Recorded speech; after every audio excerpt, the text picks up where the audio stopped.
And we are live. And this is going to be the first episode, finally, of the Two Stud podcast with SySalem. Hey, dude, how are you? Hey, you? You just went like absolutely robotic. And, and it's on your side. It's not on what's happening. I don't know. I'm looking at everything. It's meant to be fine. You're frozen for me. So, Why? can you hear me? You can hear me fine though, right? Completely robotic. That is terrible. And your camera is frozen. As you can see, this start was a disaster. This was not happening at all until now, guys. This is what happens when you do podcasts live. So I think we are gonna be right back. Let's try this again. Let's try this again. All right, it's fine. It finally works. Sorry for that, but you know how it is live. That's how it goes sometimes. You just you set everything. And we've been we for like 30 minutes we were like getting this right. We got it right. We gave it like a good at least a good solid 5 minutes of it's good. And then we start and then no.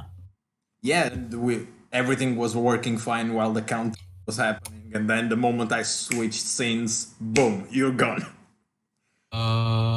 Terrible. Anyway, that's live for you. Finally. Anyway, I had this topic in my mind to start. Okay, so here we go. Smoothly. And since I've known you for like what? It's been a better part of like what? 6 months probably? What are we up to? 10? No, actually I think it's been less than that. I think because we're in 6 months. What? I'd say maybe 5, maybe 4 actually. Right. I actually think it's probably actually been less. It seems. It seems like years. But but yeah. You're Australian, right? So Yes, I am. Where stuff is constantly trying to kill you. Yeah, but it's gonna look really cool. What is your best an animal tried to kill me story? Okay, it would probably just be a snake, I'd say. Yeah. And it's basically, okay, so I've had a lot of snakes chase me, come after me and everything like that. But the worst one is, okay, so I was never really scared of snakes when I was younger, right? But my mother is terrified of snakes, and her being scared as I've grown up, it's sort of grown onto me, and so now I'm very scared of snakes. Don't even like them in glass cages. Glass cages aren't enough of a cage for them. But I'd say that okay. Where are we? We're at 2018. So like about 18 years ago, where I live, you can walk to the school, to the local high school. And I was walking down there, and it was probably about, okay, so the whole walk, I'm just trying to remember the things. I've got You're it the right best in order, so person at telling I'm stories. start telling a story, and then I'm like, tell a part, I'm like, oh no, I forgot a part, and I've got to go back and then fix everything in the timeline up. So you sprung it on me. If you told me this earlier, I could have had the whole like actual. But what would be the fun in that? No fun in that. All right. Yeah. So right. So I was walking to the high school to pick up my my girlfriend, who was in year 12 at the time. So basically where I live, you walk around, you walk down, and what seems like the longest road in Australia. It's not, but it seems like it is, because it's like along and down and up and over and everything. And so I get through all of that part and doing all that because like there's a big, massive up part. And then by the time I get there, and that's only like first like 3 minutes, you're pretty worn out. But it's pretty smooth sailing after that. So it's down, and then you get to a point and you go on a bridge that goes across this giant sort of lake type thing. Well, lake? No, river. Difference between a lake, a river, and a pond. Pond is concealed. A lake is also concealed. A lake. A lake. Okay. But the river hits the ocean, right? Yeah, the river hits the ocean. Okay. So it's a river then. Creeks hit rivers as creeks hit rivers hit ocean. Okay. Yeah. So it's a river. There we go. Geology 101. And I remember actually when they were building that as well, like I've been here for that long that they didn't have this. Basically, that part at the end of that street, like it's just next to like someone's house, and it's just like a bit of bushland, and people would just sort of walk in the bush and go down to the river and just fish. Lake, river. Anyway, council ended up clearing that out a little bit and doing like this really long bridge over it. Anyway, so and I'm on the bridge, walking over the bridge, and then as the bridge ends, it's like a path that's next to a golf course. And so there's often a lot of kangaroos in the golf course. But there's also lots of bushes and like bushes on the left, golf course and kangaroos on the right. And I got just off at the end of the actual bridge, and I'm taking like a few steps. And because like the whole walk would take me maybe 15, 20 minutes, depends on how fast I'm walking. I don't walk very fast unless I'm with my mother. My mother's fast. My mother's pace of walking is almost running. So when she's walking fast, it's like sprinting. It's terrible. I was with my sister a few weeks ago, and don't diverge into another story. Finish the snake story first. So my mother walks very fast, but I'm with my sister, right? And we have to get to this store, and it's closing in like 10 minutes. And so she's like, we've got to walk fast so we get there. And so she speeds up and starts walking. And I'm like, this is like still like really slow walking because of, having to walk very fast when I walk places with my mother because she just sprints everywhere. Anyway, so depending on if I'm walking or mildly jogging or, just walking with a brisk style, 10, 15 minutes to get to the high school. So I'm just over at the end of the bridge. I just get over the end of the bridge, and I'm a few steps off the bridge, and so there's a lot of bushes here before it actually starts to the actual the fencing for the golf course, and there's just all bushes here. I'm taking a few, but because of the whole walk, I would have my earphones in and stuff like that, so I'm listening to music as I'm walking. But I don't fully enjoy not being able to hear my environment because I feel both one, it's sort of a bit dangerous, and also I just don't like it very much. I'm like that's one thing that sort of actually bothers me with a lot of headsets and headphones, but specifically headsets for computers and gaming, and that is that they're all closed back editions, not open back editions. Sennheiser though do actually have an open back. They've got I think it's their Game 1 and their Game 0 or something, which are the exact same. The difference is one is the open back and one is the closed back. But also for audio production and not just audio production, but actually like audio files and so on, being able to hear the audio as it's meant to be is better to have open back, because even though it lets in the outside sound, it means that it doesn't encase it and force it to sort of, that's why Beats by Dre are the worst. And so on. Yeah.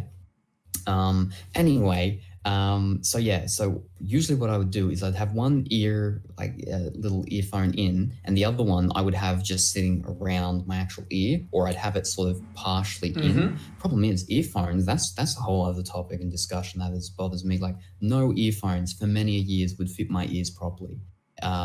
It's like, I think it's only in like maybe... Snake. This is relevant. I think because it's only been in like maybe the past, like pretty much since iPods, I think. And since iPods, and so earphones have like obviously taken off really big as well, obviously, they've got the ones with the little squishy padding things as they go in your ears. I just remember them. I hate those. well, because of them, like they can sit in your ear, but before that, they were just the hard solid like plastic. these ones. Well, the thing is, they don't fit in my ears. I use them. I put the hard solid plastic ones in my ears, and it really hurts. And then they're just falling out all the time. I have to use the ones with the squishy little caps that you can choose and change the sizes for small, medium, large, and everything. But the thing is that like they never really had them back in the day, or not very often anyway.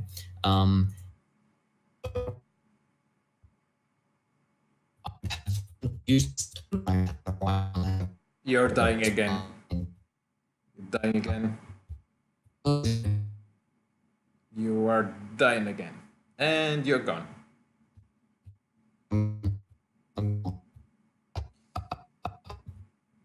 Guys, again, bear with me for a second here while I try to sort out this thing. This is what happens when you have shitty people living with you. They steal all your broadband. And we'll be right back. And we're back. This was fast.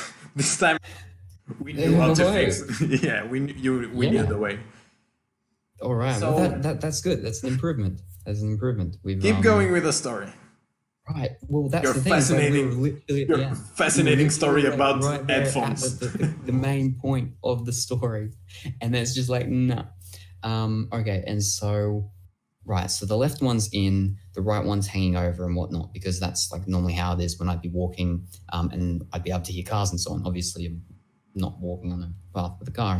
And that's because with our cars, we drive on the left side of the road. And so... like in the UK. Yeah, you do it properly like we do. Those Americans, and the rest of the world. So because of that, we're the only ones that really matter. Hey, don't forget them Portuguese. Oh, well, what side do they drive? Did they drive on the right side? The right, yeah. Well, the whole world drives on the right except like Australia and British colony that also drives on the left side. And I was gonna say, but in India they drive wherever the fuck they want, really.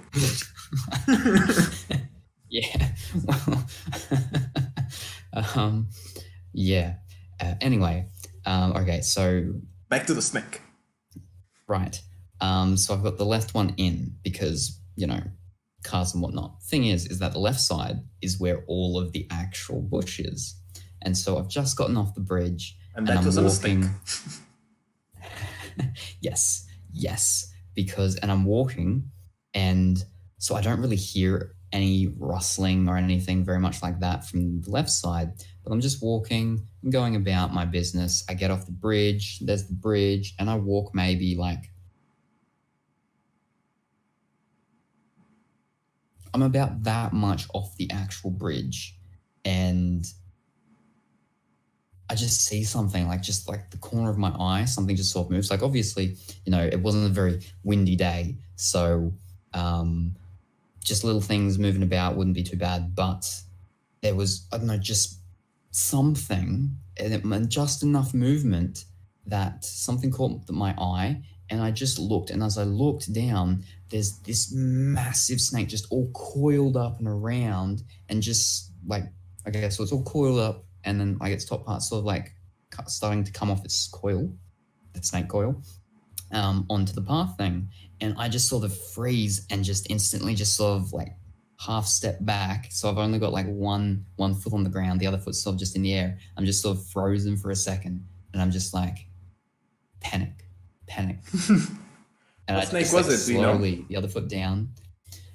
A killer snake. Nah, don't. I mean, in Australia, the venomous snakes get pretty big. Yeah. Yeah. Well, okay, because we have, I think, the main like bad ones that are sort of often around here, are the brown. Yeah, the inland. Are they like? I think are they called the king brown? I want to say king brown. But that could just because it's a brown snake and it's a king being big. Is it king brown? Yeah, king brown snakes. Yeah, I thought so. So yeah, king brown snakes. And I've had them in my backyard. They eat other snakes though. The main they dish also like kill you. I mean, they might not eat you, but they'll kill you just for the fun of it. Nah, animals generally like that. Animals in general are not assholes. Some animals are assholes. So, but generally, like hippopotamus will kill you for fun because you know that, right? That hippos kill more people than all the other killer animal attacks in Africa for a year. No, but I know that hippopotamuses, there were more like accidents and deaths with hippopotamuses than like, I don't know what it was, but like something that you're like lions, crocodiles, snakes combined. Well, I think like airplanes or something. There's more people die in airplane crashes than people. There's more people dying by hippopotamuses than by dying by airplane crashes and stuff like that. Yeah, but they are responsible for more than 50% of Africa's animal attacks because they that's territorial and they don't quit because they'll come after you and you can go into a car, they'll rip you to shreds anyway because they don't care. There was something in the news recently, I think, about a hippopotamus, and that was it like a gazelle or something? And I don't know, but there was something recently about hippopotamus got not happy when there was something that was near the riverbank thing or something, and the hippopotamus is like, this is my place. And I don't think it ended well for like the little gazelle or whatever it was. I didn't actually read the article. It was just like, clickbait type things. But something about a hippopotamus and some other animal, and it was like they made out that it was like the hippopotamus must have been having a bad day or something like that. Hippopotamuses don't have bad days. All days are bad days for them. Bad day, exactly, for a hippopotamus. Exactly. Anyway, so there's the snake, and I just freeze. And so I'm like 1 foot on the ground, half one, which was about to go down, but I've slowly backed it up and I've just frozen. And then just slowly. And as I'm slowing up, that's when it starts to move more. And I'm just like, because I know like you don't know sudden movements. I'm just slowly backing up back onto the bridge. And I'm just like, not even thinking of like, don't trip over anything behind me. Not even thinking of there's probably a snake behind me, and he's the decoy buddy one, and I'm back up into the giant one that's going to actually eat me.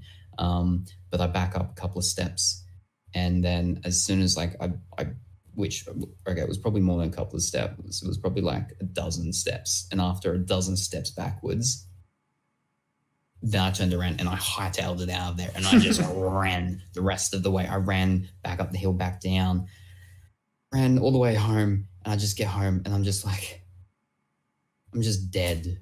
And so I had to make a phone call because I couldn't get over that bridge to go and pick up my girlfriend from school. You goddamn pussy. Just wait for the snake to go away. I never did that walk again until about a month ago. So that was like, you live in a country where that is like common. So if you are where snakes are, you're not going to go where. Well, yeah, but that's the thing, is that was a people path, not a snake path. So he had no right being there. And yeah, so 8 years, I never walked that ever again until like a month ago. But yeah, snakes in general. Like I've had like snakes much closer than that. Like he was probably about the distance from him to me was relatively close, but I've had snakes much closer when I was younger and less scared of them. But I've had snakes, like I've had king brown in my backyard. And that's when I had cats as well. So that was not nice. And I'm like, I've got to open the door, get the cats to come inside and stop trying to beat up the snake, because the snakes are trying to beat the cats up. So they're trying to fight each other. So try and get the cats inside without letting the snake inside. I've had a snake back door, open up the back door. This wasn't me. This was my mother. And my mother's the one terrified of snakes. And this was just a little green tree snake. But back door, opened up the back door, and she walked out. And she's opened the back door. She's walked out. It must have been like just along the top somehow on something. And it's just fallen down on her arm. And the snake obviously didn't bite her. She thought it did though, because like basically the snake falls down. She just hits it off, and it's like inside the house, and she's like yelling and screaming at me to like get the broom or to get anything to try and get it out. And I'm like, ugh, the broom's at the other end of the house, so I've got to go. I get the broom thing, and I'm like trying to sweep the snake out the door, and it's trying to slither back in. Why didn't you just pick up the snake and put it up? I ain't touching the snake. I ain't touching the snake because, you know, I could be colorblind. And knowing me, I'm not colorblind, but knowing me, I'll end up being colorblind that one day. And I'm thinking it's green tree snake, and it's like a deadly red snake of Satan. And yeah. And so finally, the little snake outside, closed the door, not just the what do we call them? Gauze door? Fly door? Screen door? It's a screen door. Close the screen door. I don't even know what we call things here. Close the screen door, close the actual glass door. And my mother's like freaking out. She's like, oh, she's not sure if it's bitter because like her hand's really sore. And I look at her hand, and like there's no snake bite, and I'm like, you hit yourself too hard. She hurt herself more than the snake hurt her. But I suppose you could blame that on the snake. Yeah. It's like, you know, guns don't kill people. People kill people, or bullets kill people. You know, but it's not the gun. Yeah, it's not the gun. Around here, there's no venomous snakes. So Portugal has none. Portugal has one of venomous snakes. It's a from the Viper family, and it's like pretty constricted in the map, and there are recorded fatalities from that bite, because generally will affect more children and their elderly people, as most venomous animals do. But it is a venomous snake. There are other venomous snakes that technically are venomous snakes from the rat snake family, but their fangs are like in the back of their mouths, so when they bite, they have to chew a little bit to just put any venom in. So generally, bites on people are not venomous bites, because they bite with the part of their mouth that has the fangs, so it doesn't matter. So I have no problem whatsoever picking up snakes. And I have a funny snake story that my mom has a little house in the countryside that was from her parents, and then she made some new construction and blah blah blah. But small house, like imagine a hut, but that's like modern made. That's basically what it is. And I was there with my girlfriend, spending a week, and our gas ran out. So because it's like those huge propane bottles. So to deliver a new bottle, and then I go to replace it, and we open up the cabinet of the where the propane bottle goes inside, and there's this little tiny snake, like this big, coiled around the I don't know if you call that a faucet, because it's not, but the tube where to the gas thing, and the guy from the gas company just screamed like a little girl.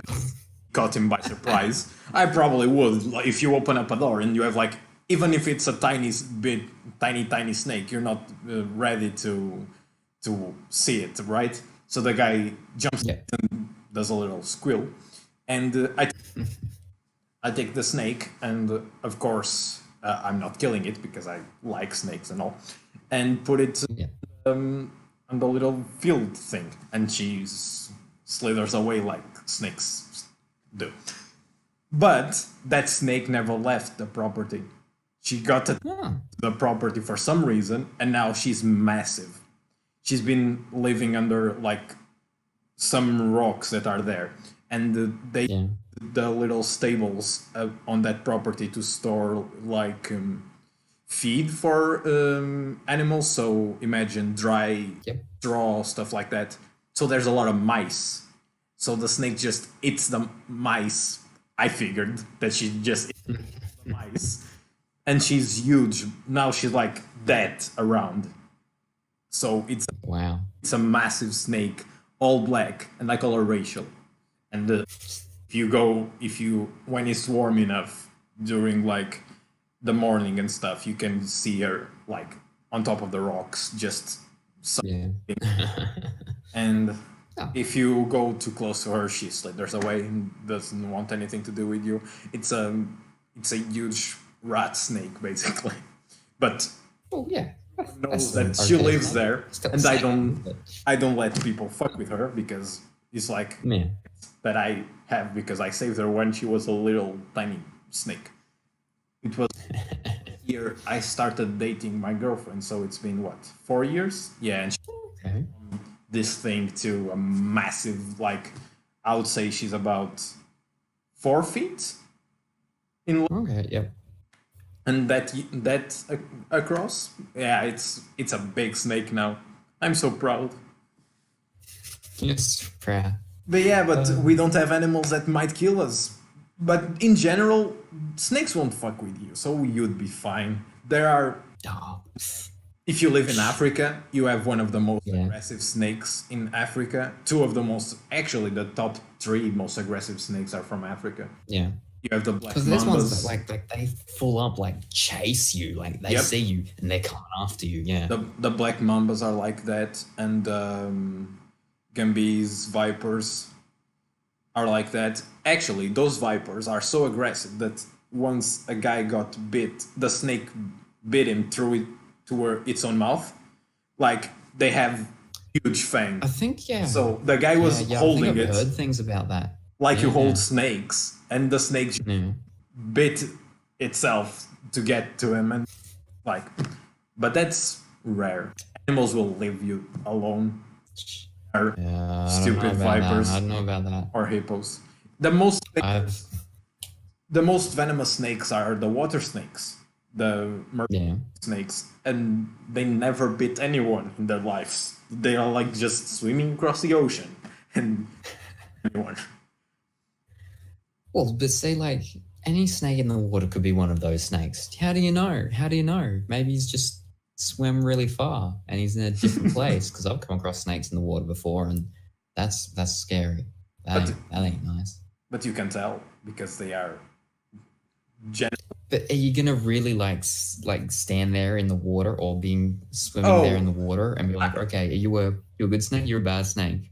But I'm used. And then you're bitten and you're dead, and it's too late. I'm used to it because I like snakes, and I always, as a vet, I always had my biggest interest was reptiles and birds, because birds are dinosaurs technically, and so I like birds from that angle.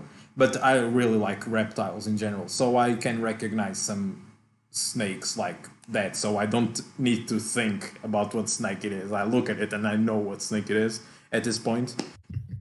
If you look at it and it has like 2 pits on his mouth, don't fuck with it. Yeah. That's the norm. With exception to the coral snake family, because they don't have those huge heat sensing. Okay, yeah. Badly. And I think it's the King Browns. The way we do it over here is like it's about the head. Like, is it more of like a flatter head or like a box head type thing? Yep. Yeah. Also, the fact if it's brown. Because if it's not brown and it's black, then it's usually like a red belly black, and then if it's green, so they're like, it's black, green, or brown. But we've obviously got a lot more, which is why it's problematic. Because if it was just that, then it'd be easy. I'd be like, all right, it's green, safe. If it's red, if it's black, it's pretty fine. If it's brown, just leave it alone. Get out of there. But yeah, unfortunately, we have a lot more than just one of those three colors. But, Are there boxed jellyfish on the beach near you? Because jellyfish are that thing that for me scares the hell out of me. Because venomous, they are poisonous venom and it hurts. So it's the worst combination of everything. Yeah. I don't think so. I'm trying to think. Like, I haven't actually seen jellyfish in a very long time, to be honest. I know the really bad ones are the blue ring ones, I think, aren't they? The blue ring jellyfish? No. You're thinking about octopus. Blue ring octopus. It's a... They're all the same. They're all the same. I think it's literally box jellyfish. They are really small. They're like this huge, but they have like tentacles for like 2 meters or whatever. Yeah. Those scare me. I don't know. It's not like the snail, the water snail that's Australian as well. Water snail? For reason, yeah, it's a snail and it's marine, so it's a water snail. I don't know. I don't remember how it's called, but it has a name. It's a water snail, basically, and you don't feel the puncture. They have like this needle, like a numbing agent type thing or something. And you don't feel it, and then you drown because it paralyzes. 30 seconds, you drown. So it's insane. We've got blue bottles. Cone snails. We've got like a lot of blue bottles. The name of the thing. But I'm trying to think. Like, I don't think here. I think they probably do have some jellyfish, octopus, jellyfish. I don't think we've got the box ones around here. Again, I haven't seen any jellyfish in like the almost 20 years I've lived here. Down in Newcastle, when I previously lived down there, I have seen a few jellyfish down there, but no, mostly it's just blue bottles I see. That's really about it. I haven't seen them in years, but mind you, fun fact about jellyfish in general, they don't feel pain, and since pain, the way, because they don't have it's not neurons, it's they do have neurons because they have like clusters of thinking cells, but they don't have sensitive neurons. That's the word I was. So they don't have any idea of how their bodies would feel. So the way they really sort it out is they have 8 eyes, jellyfish. They have 4 eyes that look to the environment and 4 eyes that look inwards to keep under control, to see if everything insides are working properly. So the vision is their only sense, basically, which is fun fact. That's interesting. They also live forever. That's literally don't kind die. of a bit scary, I guess, especially if, like, you know, one has a grudge against you because you kicked it or something by accident while you're swimming. They do this amazing thing where when there's not enough food for the because as all life forms do, they reproduce and whatever, but when they saturate the environment, Hey guys, I think we're about to crash into the they sun. will go back really into the juvenile stage and then rebirth into jellyfish again when the conditions are better, I suppose. Jellyfish are fascinating. Animals in general are fascinating. If you look to animals that do weird shit, they are like, how did evolution arrive to this end for this? It's amazing. Like for me with jellyfish, I just think they're like they're the disco animal of the sea. Because, you know, like if you ever go to an aquarium, which I assume one would hope you would have, you know, like where they've got in like the sort of darker places, in the sea creatures and so on, they might have like the jellyfish and things like that, and they'll have like the lights, like different lights in there, so they'll glow in different colors. That's really cool. That's really Yeah. cool. Last time I went to an aquarium, I took some pictures of that, and that looks really cool Do you because know it's what? just like, Do you know what's the evolutionary purpose of bioluminescence? And it's the same reason that like sharks are um, like really bright on the bottom and really dark on the top. It's because I, when you're looking from the top down, they blend in yeah. the ocean floor, and when they Okay. bottom up, they blend with the sky in theory because they are much Ah, bottom. So there you go. that's why that coloration came up, and that's the same for Yep. essence. So they can adapt how they look from different angles by emitting light, so they fade into the environment. Oh, okay. Because I know there's what is it the anglerfish or something like that? That uses That the how little it's got its like yeah.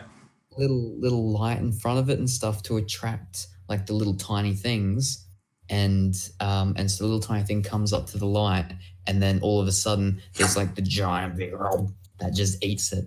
Oh, It's what was like it? Was it Banjo Kazooie or something? There was a game, and It's more like a and you're like in vacuum Davy cleaner, though. Jones's locker or something. Anglerfish do it. Yep. They open up.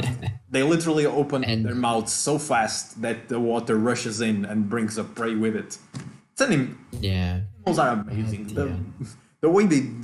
The way that evolution takes something that on the surface looks like really simple, but then you Yeah. construct it into all the small steps that needed to be taken to arrive at final design. It's amazing. That's the reason why I was watching this amazing documentary the other day, and Yeah. premise was really stupid. It was, why don't animals have wheels? Because wheels are literally the best form. Wheels are the best form of locomotion, right? If you want to go to the most efficient form of locomotion. But Yeah. generally speaking, there's no way to get to wheels because a quarter of a wheel is not an improvement. So you will never arrive to a full wheel because the steps are not feasible because a quarter of the wheel doesn't serve you at all, and Yeah. it doesn't serve you at all. It has to be a full wheel, so you can't do the process to have. Aren't there snakes though that like turn themselves into wheels? There's a lizard Like- that does that. A lizard that does Yeah. that grabs its tail and rushes down Yeah. down Yeah. sandbanks and stuff like that. So even then, nature found a way to behave, Yeah. solve that issue, Uh, which is there you really go. fun. And animals do all kinds of stuff to adapt to their environment, and you Yeah. Yeah. do the exact opposite thing. We adapt our environment to us. So it's Yes. superpower. Our evolution just led us to let's not adapt. Let's make everything else adapt to us. What is it? There's a movie, and like one of my favorite quotes from movies is I can't remember the name of the movie, but it's I don't want to be a product of my environment. I want my environment to be a product of me. I can't remember the movie. I think it's like a mobster movie or something like that. But yeah, I'm like, it's it's very human. I think is that is for us to make things how we have things in our eyes, essentially. Yeah. To be Yes. yeah. But yeah. Let me address this in chat. Malcolm, yes, we were talking about this like 5 minutes ago, not even that. That jellyfish, when they feel the environment is saturated and the population can't grow anymore, because be it food supply, even the oxygen in the water, anything that causes them population stress, they will revert back to their juvenile forms that are basically these little polyps that look like coral, basically. And they'll attach themselves to some rocks and then literally rebirth. It's the same jellyfish, same DNA, but younger. Which would be an amazing... Which it's a pretty cool thing as well. Yep. Imagine if you could do... Think about it. What would be the perfect age to do that, though? If you could do that, like go back to an age where he's... What would be like peak human. That's really hard. 17? Because I'm talking purely physically because you keep your brain. 20? What would be like the... Because I think, because this is what's been said to me is by my physiotherapist, is that basically as we're growing, and it's when we hit the age of about 30, that's essentially like the bones we're going to have for the rest of our lives. And so I think that, you know, if we're going to be reverting back, are we going to have to like each time? Is it going to be like a do-over of we're going to have to make sure that we keep doing this to make sure our bones are going to, like, for example, you know, make sure we exercise to make sure our legs and our back and everything like that and posture and everything is going to be good and acceptable for the next like 30, 40 years until we hit another point and revert back? Or if we revert back to, say, an age where everything's like going to be at least good and solid set, if the first X amount of years were good, that's where it would come in into it for me, is that what are we going to have to re-go through?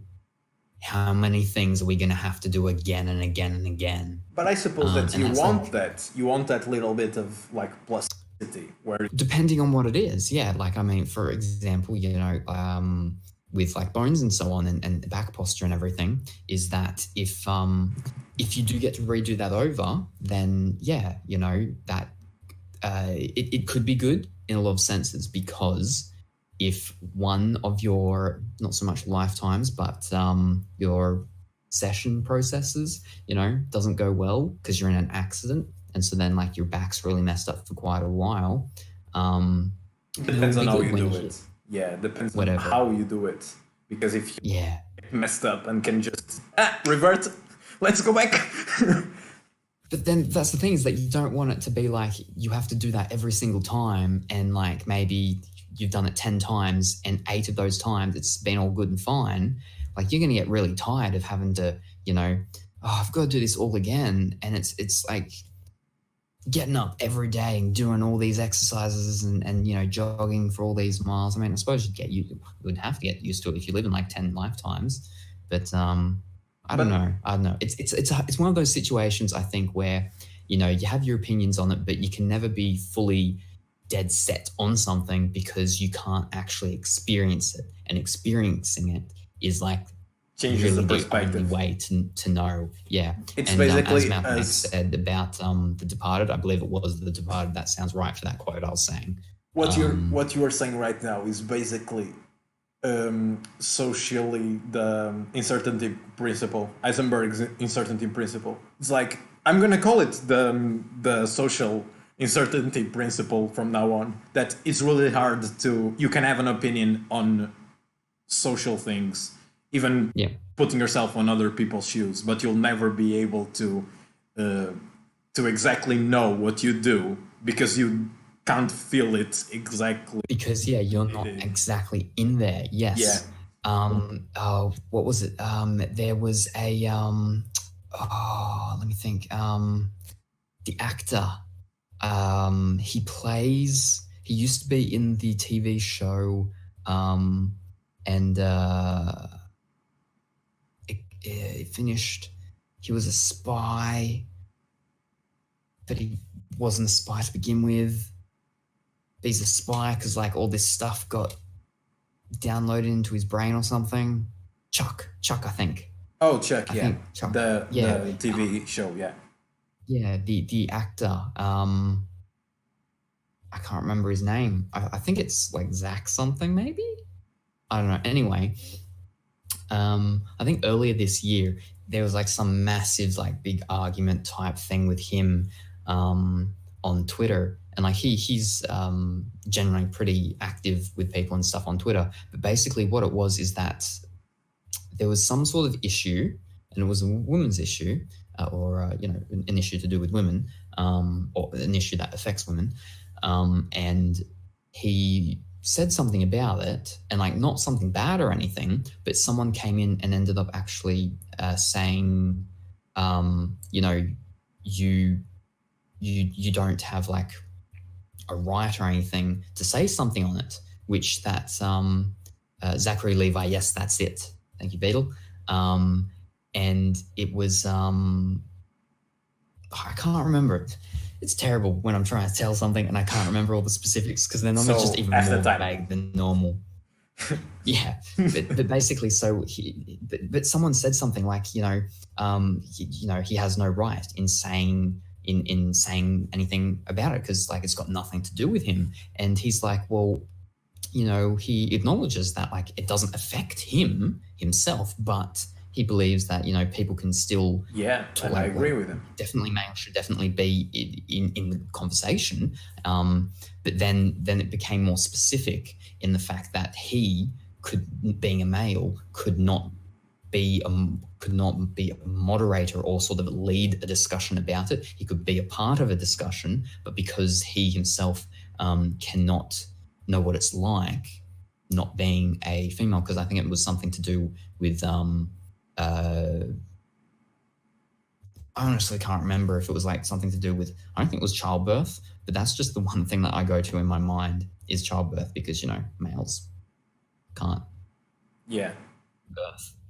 Got to be real careful because this conversation can go down a whole very different and complex path, and let's not do that because that's going to be really complicated. But yeah, it was basically something, and yeah, it like just blew out of proportion like so much.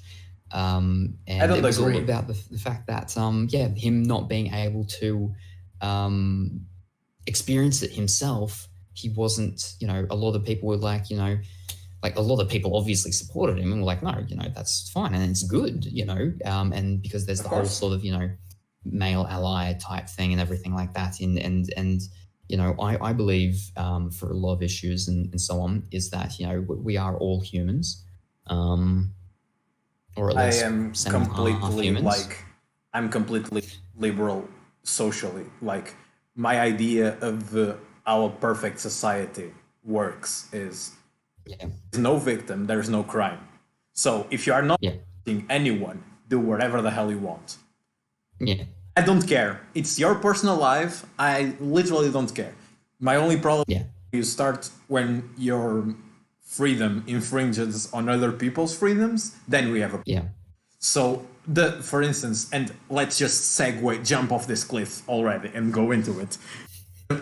For instance, with all the gender equality thing and with the new like genders, and I'm gonna quote it because all right, you guys call yourself whatever you want, but my freedom is I'm not going to do that because it gets too complicated and no. So I think if you tell me specifically, like, okay, I want to live my life, if you're a girl biologically and you want to live your life as a male, tell me, I would rather be called he than she. And that's not a hard thing to do. I'm going to fail a couple of times, because especially if you look like a girl. But if you look like a guy, you're going to be called he no matter what because you look like a guy. And this might be a weird way of looking at it because it's literally judging stuff by appearances. If I don't know you, what the fuck am I supposed to do? Well, yeah, that's very human though. Like that's how we actually are. That? And I know that like a lot of people are like, don't, or that's like being, stereotyping and everything. But and I had a similar conversation once with a psychologist, and he's like, that's just sort of part of the human condition. Is that's just how we work in the sense of, not so much using stereotypes don't work for like there's a better word, everything, but basically it's like science. It's literally like science, because when we are stereotypes is like and generalizations are ways to interpret large amounts of data regarding subjects. So apply to the individual, and that's a mistake. People do it all the time. The facts don't apply to the individual. You can't say like all gay people are X or all straight people are Y and this and that, because that doesn't hold true. But in general, you have to talk in general. It's like when I worked in science, I'm a science guy. When we do stuff, there's always a margin for error, and there's always stuff that doesn't conform to the norm. If I'm testing this antibiotic in bacteria that are all exactly clones of the same stuff, and that should work the exact same way, the efficiency will be like 95%. What happened to those? Yeah. God knows. Because there's always deviations from the norm. That's why stuff. Yeah. That's how stereotypes work. Saying all people X, oh, but that person is not like that. It's like, of course they are not, because we're talking about the data of the population in general. I'm not talking about specifically. So don't take this like it's like a personal attack, because I'm just talking in general. It's like saying, I don't know, let me do a generalization out of the top of my head. Yeah, it will come to me. But you, what I'm saying, that general work when you're trying to convey ideas that in general should hold true. But when you try to apply them to individuals, you can't, because it no longer holds true, because every person is a person. So it's like lumping all girls that had a lesbian experience in college. Are they bi? Are they straight? Who are you to even decide in an individual basis if they are or not? Yeah. But in general, you can say that they are straight, even though they had one lesbian experience in college. So in general, you can do generalizations for populations, but then you can't apply the same reasoning to individuals, and people do that all the time, and it pisses me to no end, because then it leads to this outrage culture where you say let's grab a really bad example, and I might be lynched publicly by this, but whatever. I really have a problem with fat people, because this is not like, oh, you're fat and that's disgusting. That's not, because there are people that are attracted to fat people. That doesn't even equate in my reasoning. It's more like being fat for me in general is a physical manifestation of a psychological problem, of a problem in your personality, because you have an addiction. So that would be, I see fat people the same way that I see drug addicts in a way. You have a physical addiction of a psychological problem. So no, I can understand that. I'm not judging you by your appearance. I'm judging you by what your appearance says about you as a person. And then someone's like, "Oh, but I'm fat because my metabolism is really slow." And I'm like, "All right." I was gonna say you're like one of the 1% where that doesn't hold true. But in the thing is, calories in, calories out, bro. More people that you end up actually talking to, you'll end up being, more in contact with those 1%, with not just the people you see, but people you actually interact with, is that you'll probably end up being more with those 1%, which ends up being you being in like a really awkward situation, because you're like, I feel like I'm saying this all the time, that you're the exception. Yeah, but to every person.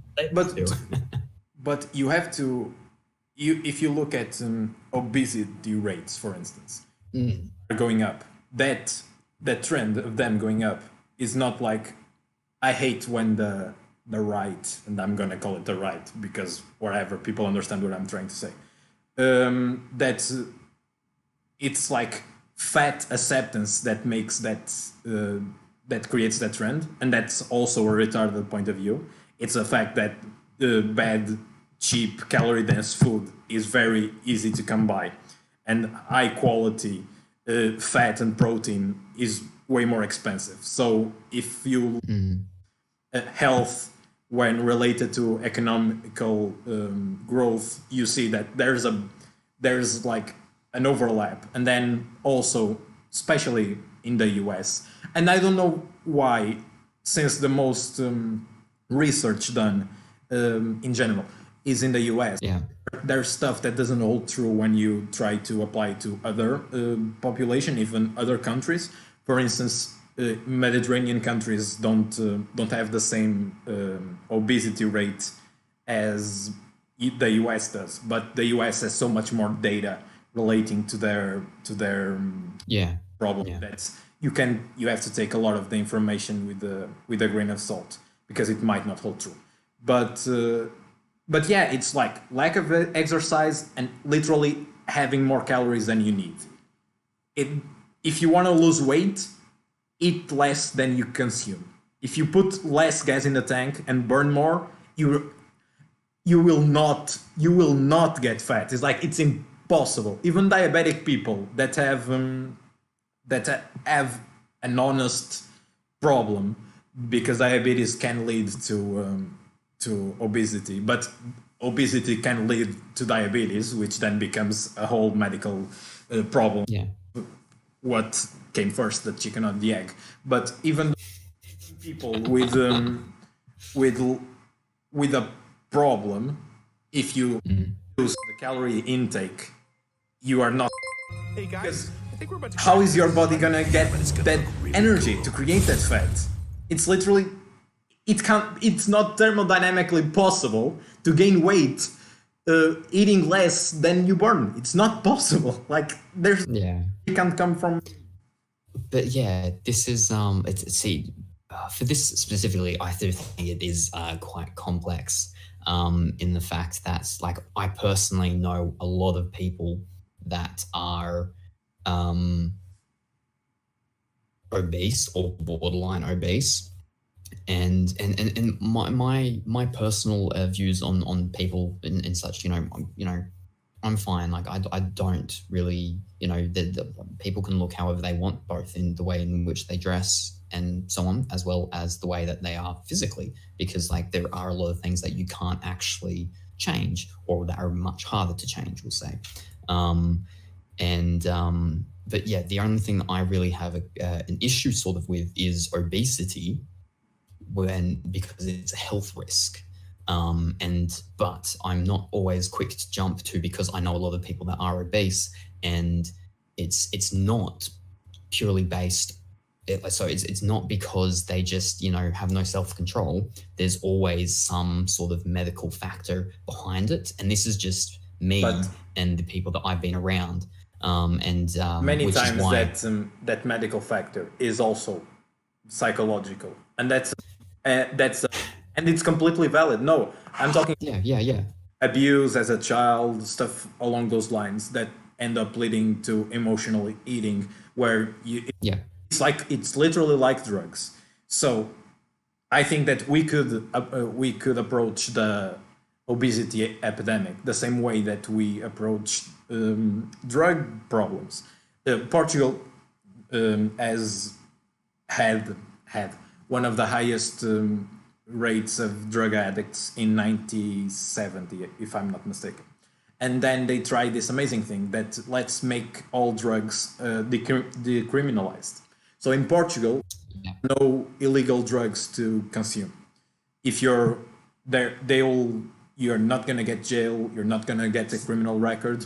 I think I've read something about this recently, actually, yeah. And the problem was solved, because everyone started treating addiction as what it is, and it's a behavioral disease, where I have a lot of experience with drugs firsthand. But and because of that, my parents were very liberal when I was growing up, and so they didn't shield me from stuff. They taught me responsibility, basically. So that's where I came from when I approached those things. And the drugs that I never touched are heroin and meth. Meth, because it's a stupid drug that literally fucks up your body. So that doesn't seem like a good time at all to me.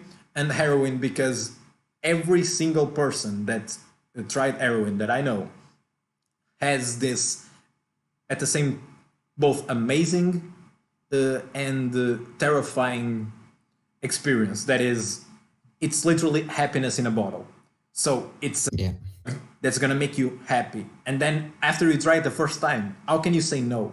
Like, when you're feeling really shitty about yourself, why improve your life? Like, why try to do anything productive at all to feel better, when if you have the money for it, you have a substance that makes you happy. So that was like, Yeah. I can't try that. I can't know what that feels like because otherwise I'm. And that is I'll never want to exactly go back to a life without it. exactly, and that's exactly Yeah. the problem with addiction. And I think that the same holds true for obese people. They need to be taught and how to go by without food being how they comfort themselves. That's why Yeah. gastric bypass surgery helps a lot in some cases because it makes you physically incapable of Yeah. and even then some people when they don't have the necessary psychological support can beat the surgery where they can like keep eating constantly because your stomach doesn't hold as much food, but if you keep like using it constantly you can still beat the surgery, and people do it, and that's completely a psychological problem. I don't understand why we don't, why this like let me be fat. No, I'm trying to help you, dude. I'm trying to, because that's not the positive thing to be. But whatever. There was actually, speaking of this, there was a recent thing where because on Instagram I for a few years have followed this lady who is I think her whole thing is F your beauty standards or something like that. And I think that's actually what it is. It's like that's not just me censoring. That's actually what it is. And I can't remember her name, but like she's become a like a plus size type model and everything, and got into the whole modeling industry and everything like that, and clothesline things and all that sort of stuff for people that are larger, and about not being ashamed about your size and being larger and everything like that. But yeah, just recently I think I saw a news article. I see the news articles, but I don't actually read the articles. I just see the news articles. And it was someone ended up getting in like a massive argument with her, but which is, so obviously I've recently been thinking of this a bit. But like so for an example that I have that's personally of someone that I know is that now she's not obese, but she is a little bit overweight, we'll say, because I don't like to use the F word. There's a lot of F words I don't like to use, but yeah, she's not obese, but she is a bit overweight. And the thing is that she actually has a medical condition that prevents her body from converting fat to energy. And so basically, and she has another condition, another comorbid condition that functions against as well. The thing that she has is carnitine palmitoyl transferase deficiency 2, as well as cyclical vomiting syndrome, which basically means that once she starts vomiting, she can't stop. Now, both of them working together, like when she goes into hospital, she's pretty much straight into the ICU, and it's a horrific time. But yeah, like she has to essentially like there's certain foods that she's meant to be eating, high in protein, low fat, or whatever it is. But yeah, like so if she, and the thing is it didn't kick in and hit and sort of like activate until she was like, I think maybe 16, 17, or maybe a little bit younger than that. And so there's the years before that. And, some children are quite thin. Some of them are a little bit more pudgy, something like that, or different things and everything. But then, yeah, basically getting to a point where then your body decides all of a sudden that it's not going to function properly. And, and especially like with converting fat to energy. And yeah, so she's basically got to sort of snack sort of almost constantly to get her energy for the day. Yeah, because if her body is not storing it, she yeah have blood sugar. Like it won't turn any of the stored stuff in. But but then you throw in anxiety issues, depression issues, and things like that, and some things to do with maybe emotional eating and things like that. Is that you then get put into a really tricky situation because you might not want to do anything for like the whole day, and you're just sitting there, and so you just eat something, eat some stuff. Like, you know, you still need some energy to get up, but you're not going to be really doing anything. And yeah, it's just, and like so again, this is like a personal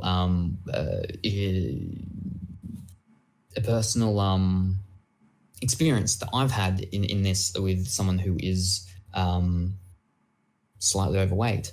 But yeah, it's for me, for a lot of things, it's never clear cut. What brought You know exactly at the moment that I read that. What broke your train of thought? I don't understand it. I wonder. But yeah, is that like a lot of things, and that's my approach to a lot of things. Is a lot of things are never clear cut, and I try not to judge people directly on anything unless I know they're friendly. I'm half reading your thing. I'm getting your words. Glad I'm not getting. I'll stop if you don't want me to. Sorry, I cannot. Give me a second. I need to apologize actually, because I'm sorry, dude. I could not. Or you might be a girl. I don't know. I don't assume people's genders, but I could not resist when you said that you were Australian, because me and Sai, we had this whole thing that saying mate in Australia is like an insult, and saying cunt is like the friendly version of saying mate. So yeah, I could not resist doing that. But yeah, dude, or lady, being. Go on, Sai.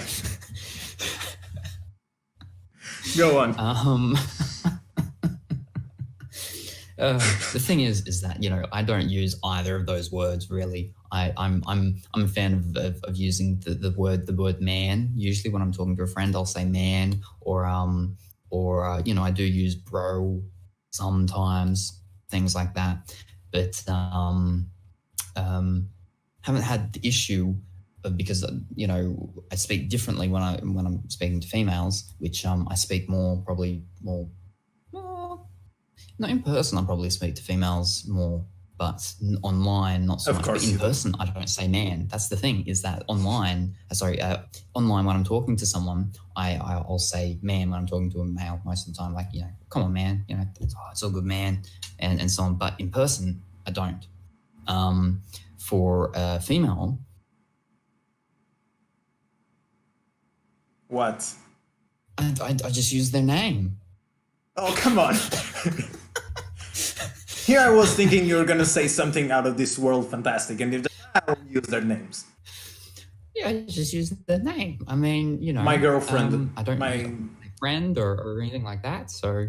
My girlfriend did her internship in Yorkshire, and that's like northern England, almost Scotland. Yep. And they use lass, and lass is great. When you want to be like fun, lass is it. Yeah. To call girls lass. I like the word. Yeah.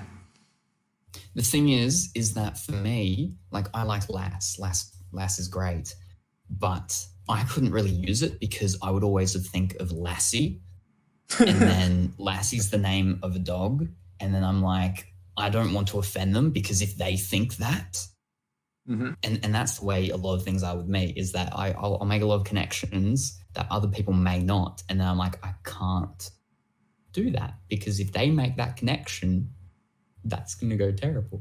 So I'm just going to have to use their name. The thing is, you think way too much. I'm atrociable. I'm a. What did I just say? Am I atrociable? I'm atrocious. Atrociable is amazing. That's a new word right there. I am atrociable with remembering things. And so, like, I was recently at a wedding. What are we like? Okay, now it's past 12 a.m. But yesterday, on Friday. Let me actually check the date. Yeah, Friday. Friday for me, it was Friday. Yeah. So on Friday, I had to go to a wedding, and I knew the bride, the groom, the best man, one of the groomsmen. That's it. And it was where they sat me. they sat me at a table where it was all these people that were from one town. They didn't know each other, but they all knew of like someone that knew someone else.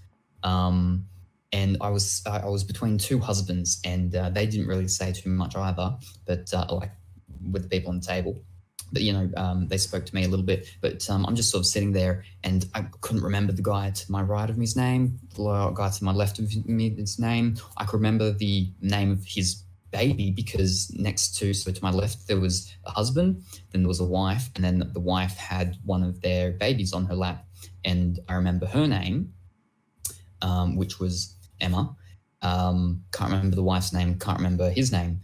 And then the guy to my right, I spoke the most to him because he asked me what I did, and then I asked what he did, and then he's a auto electrician, like mechanic, and I said, you know, about, you know, current times with cars and changing and everything, and how's that? And he's like, oh, it's terrible, because like he's not a computer person, and just, you know, of how things have been with cars. And so I did speak a little bit to him, but can't remember his name at all. His wife's name, can't remember her name at all. But what I can remember is that how I said, like, you know, your family or something like that, because he asked, you know, how I knew bride or groom or whatnot. His wife, how he was there. The thing is because his his wife worked with the mother of the bride. I think they were both No, I could be getting this wrong, but from what he said, because it was very hard to hear, because where the table was, it was right near like all the speakers with the dance floor and the DJ and everything like that. But I think he said his wife is a breastfeeder. And so, you know, for women who are unable to breastfeed their children and so on, she does that, something like that, I think. And then there was like another wife and another husband, and then their son, and then the husband and wife. And that was the table that I was at. Let's pause that for a minute and track just a tiny bit. How the hell does she breastfeed other kids without being pregnant all the time? Because that's how... Well, no, she's not pregnant, but I believe that some females, they just continue to lactate after they've given birth. That's not how hormones work, though. That's not how hormones... But I know it does happen, though. I know it does happen because I actually know someone who hasn't been pregnant for a very long time, and they continue to lactate. That can actually be cancer, by the way.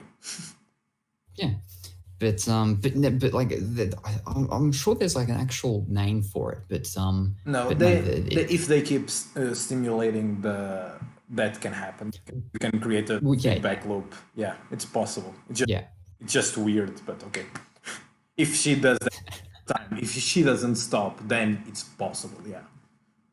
I think though, I don't know anything about it. Didn't really look into that stuff. Haven't looked into that stuff. Not gonna look into that stuff. Let's just continue on. Anyway, what was I talking about? I'm at this table and I don't know, they're talking, they're everything like that. And I'm just like, this is really this is great, you know. I've got nothing in common with any of these people. What we're actually talking about, why we're we on here, so I can get to what the point of this part of the story You're saying that you have a bad memory.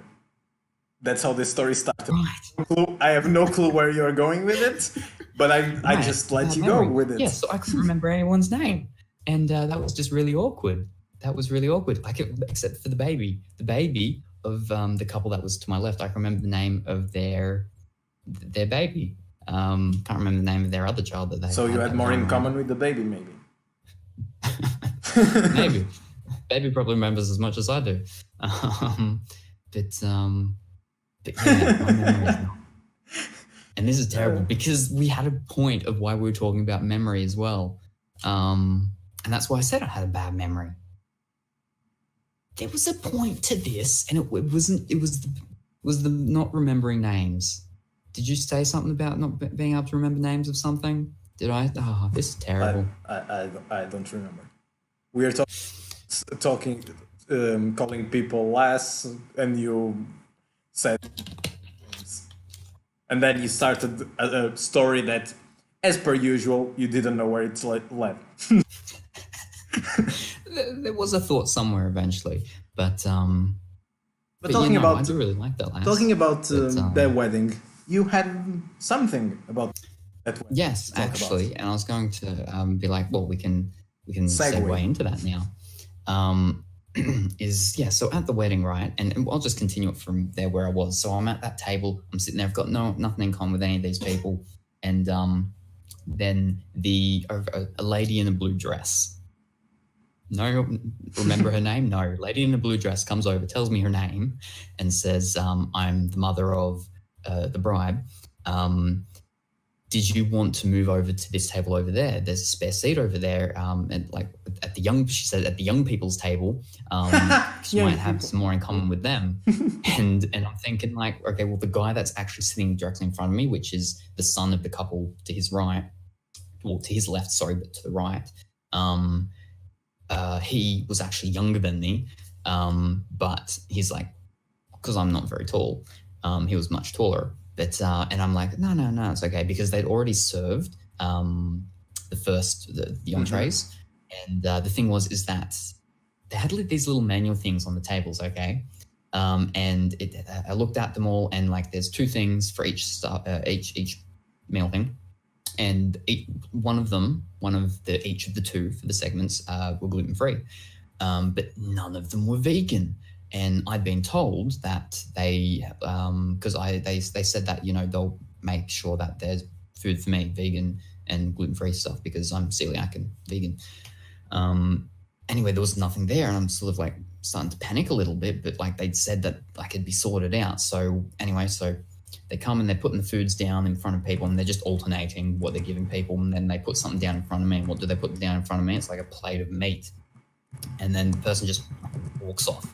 And when another lady was coming by and getting a drink for someone next to the husband next to me, I said, you know, I'm vegan. I was told that there was meant to be like a celiac gluten-free vegan meal, and she's like, oh, well, if that was told that should have been sorted, she takes it away and walks off. And then a few minutes later, she comes back. Well, not she. Someone else comes back and puts down a black plate in front of me, like everyone else's plate like in the whole thing. They're all getting white plates. I get a black plate, which has a completely different meal. And then the wife of the husband to the left of me, so the wife to the left of me, she got one as well. So that's why I think I was on that table, is because she was a vegetarian and I'm a vegan. So we got the same special dish thing. And hers was also on the black plate. But anyway, so it was after that had been sorted and eaten, then the lady in the blue dress comes over and says that, did I want to go over there? And I'm like, no, it's okay. I'm fine here. And reasoning is because, that whole situation with the food thing, the waiters, waitresses, servers, like they know where I am, and that this is where the complicated one is. So that was my thinking. Yeah. Anyway, about 10 minutes later, a lady in a red dress comes over, and she's like, come and sit over at the young people's table, and leave all these old people alone. And I'm like, I see where this is going. All right. So I get up and I'm like, and I couldn't say the names, but like the guy to the right of me said my name. He's like, oh, bye. And I'm like, yep, all right. So I said goodbye to them. I go over, and my reasoning for accepting then is because I'm like, this is going to continue. This is going to continue, and I don't want to be asked a third time. And so that was enough. Lady in the blue dress, lady in the red dress. I get over there, and then they're like, but the problem is that now at a new table, they've already done their whole, not knowing each other, introduced to each other and everything, and I'm all spoken and everything now. And I'm the new person coming in, and I sit down. The guy to my right of me, he's like actually really quite chatty, and he goes and says, says something about me being Ron. And I'm like, oh, okay. And then he said that because someone was meant to be there, and so or something like that, but they never came. Like they never showed up to the wedding, but they kept, you know, serving the food platter things and everything to that table. And when the waitresses or whatnot would come around, they and say, "Well, there's no one here." They say, "Oh no, that's Ron. He's just you know, he's just out." And it was and they called him Ron, as in, you know, he'll be here later on, Ron, but that person didn't come to the wedding. And so I get there and they're like, "Okay, so your name's Ron now." And I'm like, "Okay, well, I'm fine with that because I got Hermione." And the guy to my right of me, he got that straight away. And he's like, "Ah." And I'm like, "Ah." And then Smooth. the guy That to was, his right, I'm proud of you. Proud of you.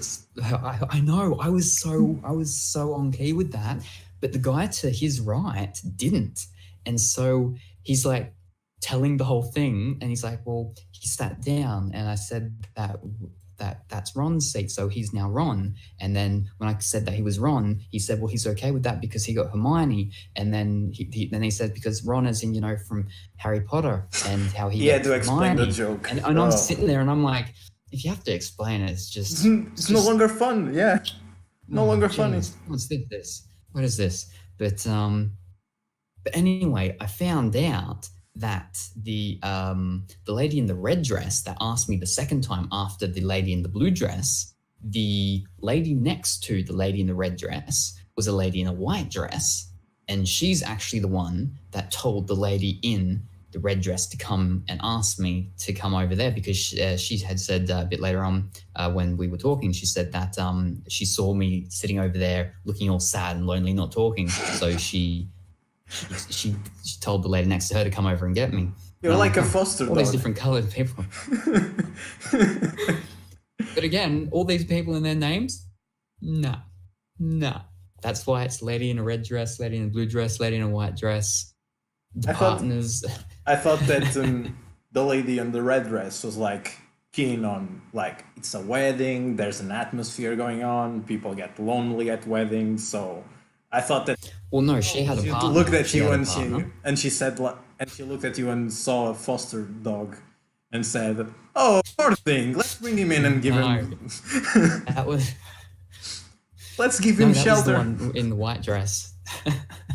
That was the one with the white dress. But and this is actually partly where the story of where I want to go into this wedding we'll get to in a moment, is that her partner, the lady in the white dress, her partner, we'll get to him in a moment. But the first thing I want to talk about is that so at the wedding, right, my very good friend of mine who was the best man, he had to do the best man speech. And for several weeks, he'd been saying, you know, like, he's stressing over it. And I'm like, you know, don't worry, I can help you out with that. Like, you know, come over one day or something, we can go through, because, you know, with my writings and so on, like, I can help you out with this if you want. And he's like, yeah, like, he actually said, he said several times, like, about if I could go up with him, like, before the wedding. And he's like, and he was even hoping that I would actually be sitting near him. And then the groom's like, no, because, like, you're best man, you're part of the bridal party type thing and everything. So you sit on, and so everyone gets to look at you. And he's like freaking out about that. But, you know, yeah, and he wanted me to either be up there with him or even just do it for him or something like that. And I'm like, no, like, I can help you, you know, go through it and refine it or anything like that. Anyway, because of all my health things and stuff like that recently, with me being in hospital and being away and all that, that ended up not happening. But yeah, so he ended up doing it himself, and I'm really proud of him. Like, he did a really good job for what he wrote.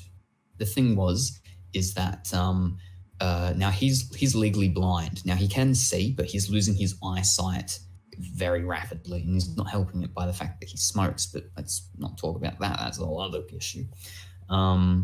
But anyway, so he typed it out, and he got someone else to write it out onto cards for him. The problem is that they wrote it out a little bit too small. And so first of all, he has to put his glasses on to read, and the lighting isn't that great where he's standing, because, you know, it's meant to be all romantic and everything like that. And it's someone else's handwriting. So that was one issue with him trying to read it and stuff. And obviously everyone's staring and looking at him. And he doesn't have like really anxiety issues or anything like that. But, you know, situations like that, and he'd already been drinking, he'd been drinking for a few hours. You know, it really got to him, and he's shaken like really bad, like while he's trying to read it. And the thing is that like people kept yelling out, you're doing fine, don't worry. But what actually got even worse was to the point that he actually accidentally left one of his, the pieces of paper back on the table. So the groom had to get it and go over and give it to him. And and like I could see his legs were shaking. And later on when I spoke to him, he said like he felt like he was about to just collapse. And I'm like, welcome to my life. Welcome to my world. Where you're always like stressing. I'm at that point almost every single time I leave my house, because I don't leave my house. But yeah, and the main thing I want to get to, and I even said this to him, is that, you know, everyone, when they're like sort of cheering him on and saying like, you're doing fine, you're doing great, keep going, and things like that, doesn't help. That does not help. That does not help. And when I spoke to him at the end of the night, because I ended up dropping him off home, to his girlfriend's, I said that, you know, like when I've been in situations and things like that, you know, people like making more, like all attention's already on you, people like making it more obvious that the attention's on you and everything like that does not help. Like, and he's like, like he just wished everyone would have been quiet, because like you're trying to focus and concentrate, and already you're shaking, and then people saying things, then like you've got to sort of, you know, take that in as well as what you're doing, and your mind's already. And yeah, like, but he got through it, and I'm really proud of him. He got through it, and not only that, but like what he wrote was really good as well. Like, I'm very proud of him for that. But what he getting through it, that was tough. That was tough, and it does not help. Yeah, it does not help with people being, you know, saying, you're fine, don't worry about it, you're good, keep going. You're a good friend. Do that. Being don't there do for that. them. But yeah, when he ended up finishing it, and then, you know, a bit later when he came and sat down after he'd been dancing, and he was sweating so much and been drinking so much, I said, like, you know, you did a really good job, really proud of you. And he's like, you know, he thought he didn't do a very good job. And I said, no, like, you wrote that yourself? And he's like, yeah. And I said, no, like, that was good. That was really good. And he actually said that he actually thinks that he forgot like one whole page of the things, like he thinks he skipped it or something. And he thinks that he also actually said some stuff as well that wasn't even written down. And I said, well, like, it didn't come off. Like obviously you could tell that you were really nervous and everything, but like it didn't come off as a poor attempt. It came off both what you wrote, very thoughtful, and it was good. And yeah, you know, good work. Congratulations, very proud of you. And yeah, and then off he goes and does his dances and stuff like that. Not everyone is good at speaking in public. That's a skill you can work on, but it's not one to work. It's just interesting. And we are gonna lose Sai again. Guys, we know how to fix it. It's gonna take 5 seconds, and we'll be right. Okay, All right, we're good. We are back. We know how to solve. Alrighty. It's annoying, but we have a way to sort it out. And here Excellent. Like 1 hour and a half with no technical problems. So yes, that's not bad. That's pretty good. It's pretty good. Yeah, but going back to the things of speaking in public, I always was the opposite. So in college, even in high school, but especially during university, I would always tag with or try to tag with students that are really good at like research and writing and doing stuff right on time. Like can you see the model of like the student that is really good at doing homework, essentially? Like they'll put the references right and they are good at writing stuff. That stuff just bores me to no end. The way I like to do that sort of thing is I like to read it, internalize everything, and then explain it to people. I like to communicate with people, basically. So I tag with those that are not good at speaking in public, but that are good at some at the other stuff, and I just presented for them basically. With Yeah. It was fun when you go out of a university party and you have a work to present the next day on a work that you have not read at all the night before like you should. So you're basically presenting as you're learning it as well. So that leads to fun times. But yeah, I always had a problem understanding people that are not good at or don't like to speak in public. But then college happened. Yeah. I just realized that basically college taught me how teams work, and teams work by everyone is good at something basically. And when you Yeah. your strengths with other people's strengths, that's the best way to make any project work really. It means that you don't have to be good at everything, and that's great. That's why teams work. Yeah.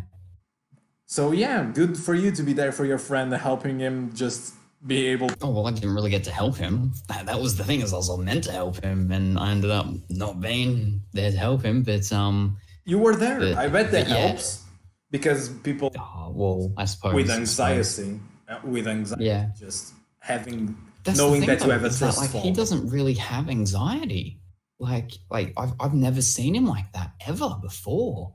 But he was just really nervous about it, like before, which is why I'd said, I'd help him with the writing. And I thought it was maybe just, I think a lot of it did have to do with, because, it was his friend's wedding, and everyone's going to be like looking at him and focused on him. And, he just didn't know sort of what to do, like how to do it. And I think just also a sort of perhaps like over shock of a sense, sort of like a culture shock type thing, in the sense of that, like, he's never really experienced anxiety of that level before. And so it like took its toll much more on someone that, like I have quite bad anxiety. That's why I don't really leave the house. But like if I wouldn't be able to do what he did, and excuse me. And that's why I was like, really proud of him for what he did. And yeah, he did a good job. He did a good job. But yeah, the main thing I want to speak about is with anxiety and stuff, don't bring focus. And that was the makes thing. it worse. People were like, you're doing fine and everything. I'm just like, people, just be quiet. He needs to be calm and collected, can like collect himself, and he needs to be able to, and he can do this. I know he can do this, but you're making him be more self-conscious by saying he's doing fine, and don't worry, keep going, you're all good. Don't do that. Yeah, definitely don't do that. But Anyway, the seconds. Well, yeah. Oh, you had something to say? Go ahead. Well, yeah, the second sort of linking story in with the wedding there was that, as I said, the girl with the white dress, her partner, and now this sort of links in with the anxiety type a bit. Here is the fact that now later on in the night, everyone's getting up and dancing and doing their moves and everything like that. But in the end, there essentially were two people that hadn't danced, and that was me and this guy who's two to my right, and that was the partner of the girl in the white dress. And anyway, what ends up happening is that the bride, she's getting people to go out and grab other people and dance and things like this and all over the place. Anyway, every so often the DJ would be like, okay, and here's a request from someone, and now here's the song specifically just for so and so on. And anyway, they the groom, because the groom was friends with that guy that was 2 seats over, who was the partner of the girl in the white dress. So because they don't have names in my stories and stuff like that, I've got to like continue to say who they are, so we know who we're talking about. But anyway, at one point then the DJ goes, and here's the song for Lady in the White Dress and her partner, whatever their actual names are. And And so then everyone like turns over and looks over there. And by this stage though, like everyone's like changed seats and moved around different places and everything. So I'm now sitting more over onto the right. So I'm sitting like I'm sitting like 2 seats to the right now of the girl in the white dress. And so everyone's over there looking there. And so she sort of stands up and sort of starts to walk over to the dance floor and stuff like that. And he's just like sitting there and it's just like, and like everyone's like, come on, DJ guys, like, come on, you've got to come and dance with your girl and da da da da da. And then like some of the older people from the table that I was at, which had like a lot of the older couples and everything like that. They're like, come on, you gotta go dance with your girl. And he's just sitting there and and then he just sort of like, no. Let me just do a little PSA. Yeah. Every guy in chat, if you are at a wedding with your lady, for the love of God, dance with her. Because basically what you're doing is almost... She's going to be annoyed as fuck because she's going to dance and you're being a pain in the ass and not letting her herself by being... So you're basically putting it on a silver platter to other dudes. Don't do that. Please, don't do that. Bite the bullet, learn to dance a little bit. The main thing that I was going to say is that well, okay, I wasn't going to say so much you're putting her on a silver platter for other people, but you are, because she's going to be annoyed, and you don't want annoyed and drunk at the same time. You don't want that. But again, like this sort of linked into the whole thing that like everyone's like over there and calling him and everything, and he did get up. Finally, the groom like got him and like dragged him over there, and he was up there for like 10 or 20 seconds or something like that until he got back and sat back down. But then when he got back and sat back down, like he did not look happy. And this is the thing for like the sort of the juxtaposition of the differences and so on, is that like whether or not that was anxiety or so on. Like I spoke to the groom later on and he said that he's just a very antisocial person, and like he was really like glad and proud that he got up there. He thought he was only going to get him up there for 5 seconds, but he got him up there for about 30 seconds. But when he came back and sat back down, he just looked like he was in a really sour mood. And like I can understand, people's personal things, and you're an antisocial person, things like that. So like I can understand. Like I'm quite antisocial, surprisingly. Yeah, surprisingly. What? A streamer that's antisocial? What? A streamer that nah, can't be. But the main key point things for me is that it's a wedding.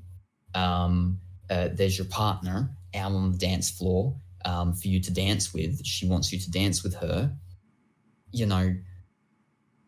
There's certain sacrifices that need to be made. And I'm not saying it's easy, but the thing to me was that when he came back and sat down, is that like even with him like doing that sort of 30 seconds and stuff, just when he came back and sat back down, just he looked like almost angry, and that's like I was like, oh, it makes it sort of like really awkward and uncomfortable. Mm-hmm. And I'm like, and the thing was, and then his girlfriend came back down, sat back down, was like, making sure it was okay and everything like that. And then the groom who was next to me, who was then next to him, and then the bride even was over there and was like, you're okay and everything like that. But his look was just like a very sort of like I get what you're saying. Sort of.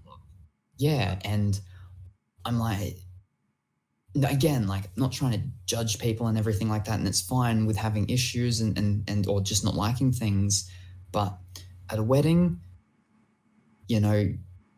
try not to look like you're really upset that you're there. You might also not believe it, but I'm a bit antisocial as well, but it's a little bit different. Like routines and habits. It's more like that. I like a big degree of control over my environment, basically. Yeah.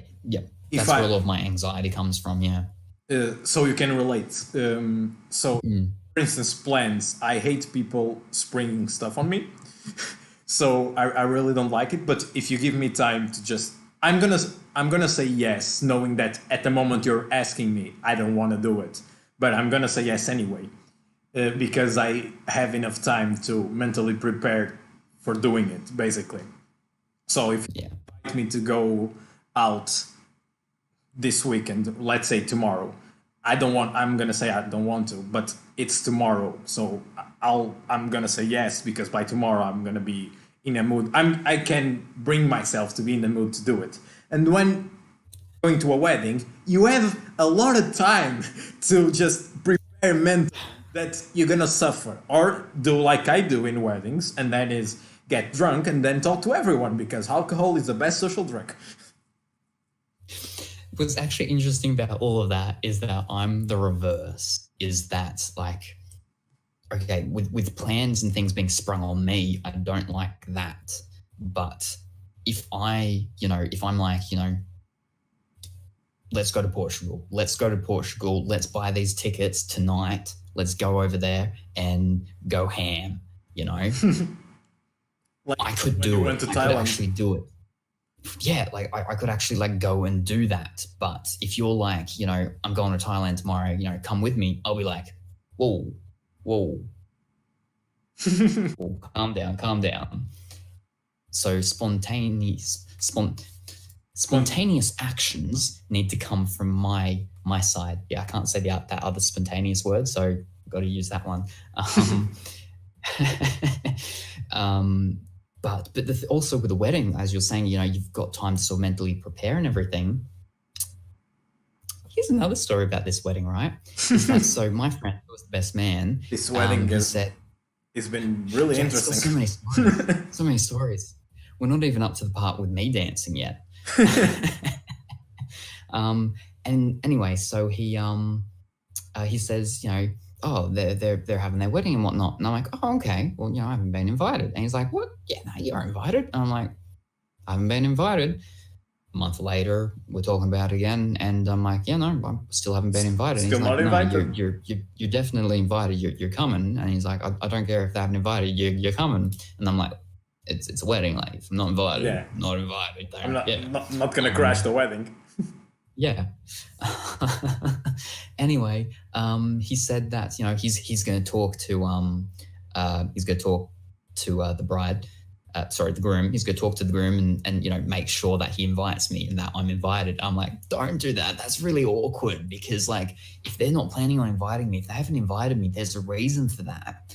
Don't go and because then I feel like it's like I'm saying, oh, I'm not invited. I'm really sad. Go and go and get me invited. And he's like, nah, it's all good. It's all fine. You should be invited anyway. Anyway, it was only like a couple of weeks ago, I got a message on Facebook from the bride. And she said, hey, sorry for being really slack. You are actually invited to the wedding. It's this date. We need to know by like basically 4 days later or something like that. And I was like, oh, okay, yeah, no, okay, yeah, I can do that. Yeah, I'll be there. Don't worry about it. I'll be there. And I'm just like, oh, well, at least I was invited. But anyway, I spoke to the groom about it at the wedding, and he said that what actually had happened is that when they sent all the invites out, for some reason, the service thing that they used, they lost yours. They lost two people's. They lost mine, and Ron, and then they lost the girl. They lost mine, and they lost the girl that was sitting to my left when I had moved and I became Ron. And I was like, well, that's actually interesting. But yeah, he said that both of us had to be invited over Facebook. But he said that like they essentially had already planned everything for me to come because they come to my house when I do my dinners, and I've been to their house for when they've done barbecues. And so they were pretty certain I was going to come anyway. Which, is, part like I've recently been in hospital and it was fortunate that I got out when I did and was able to recover enough from being in hospital to actually go to the wedding because I nearly wouldn't have actually been able to go to the wedding, which would have been upsetting to me because, not so much, partially because, yes, I did say yes, but also because it is someone's wedding. Like that's a pretty important thing.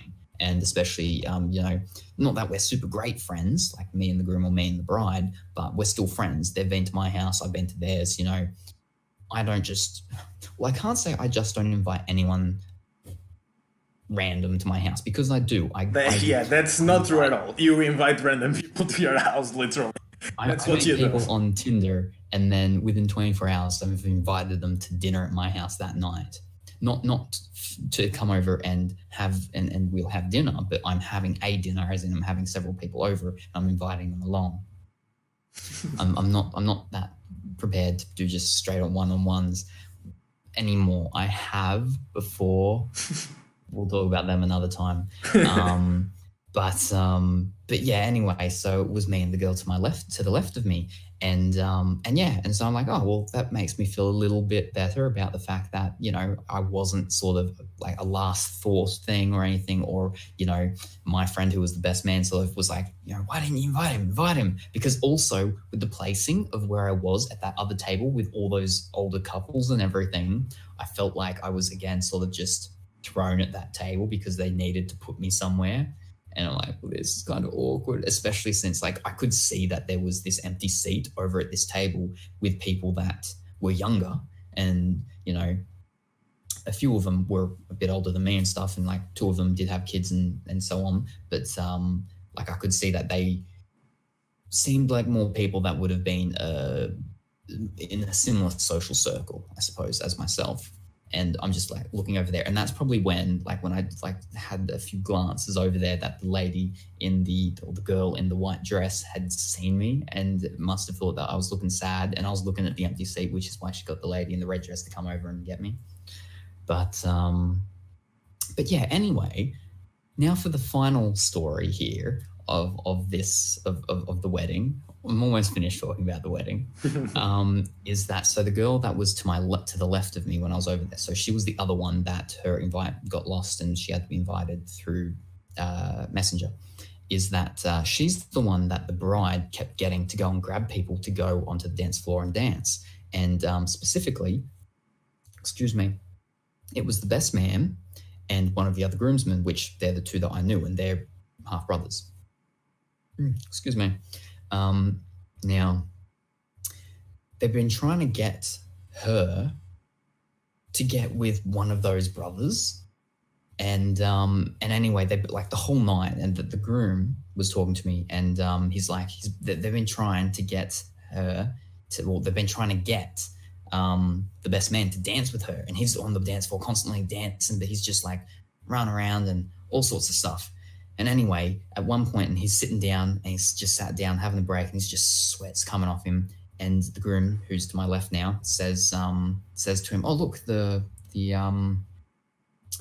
bridesmaid, your bridesmaid's up there, by herself. You've got to go and go do your groomly duties or your groomsmanly duties." And now, mind you, this isn't that girl that was sitting to my left of me. Because how they pair the bridesmen and the groomsmen and the bridesmaids together, sort of, as they do the dual things. And so he said that he got up and he went over and he started dancing with her on the dance floor. And the groom says to me, "Wow, that was easy. That was like half a sentence." I'm like, "I know, like 5 words," and you got him up dancing with him. He's like, "Oh, I know. I'm gonna have to try this to get him to dance with the lady that was sitting to the left of me that also lost invite thing." Anyway, then comes back and dance. Yep, comes back and he's sitting down, and then he tries the same line with the other girl. He's like, "Oh, she's up there. Go and dance with her." And he's like, no. Anyway, she comes over and she's like, come and dance. She's trying to get him and drag him up there. And the groom's like, "You've got to dance with her. Go on, dance with her. One more dance, one dance with her," and so on. And he's like, "Oh, all right." And she's actually quite tall, and she's also quite strong. And I found this out personally. She drags him onto the dance floor, and they're dancing and so on and stuff like that. And then it goes into it that's a bit of a slow dance type thing and stuff like that. And then now the other groomsman, who is the half brother, he'd moved over and he's now sitting next to me. And we're just talking and stuff like that. And I'm like, look, they've been trying all night. Finally got them. They're up there. They're dancing. And he's like, yeah. And then, okay. Now, a few songs later, they've finished and he's gone and sat down somewhere else. And next thing, she comes over and she grabs him and she's like, come on, we've got to go dance. The bride has said that, I've got to make you come and dance. And he's like, no, he doesn't really want to move. By this point, the bride was now sitting 2 seats to my left. So she was now sitting next to the groom. And she's like, you get up and you dance. And he's like, And then she stood up. And so, there's me, there's the groom, there's the groomsman, which is the half-brother of the best man.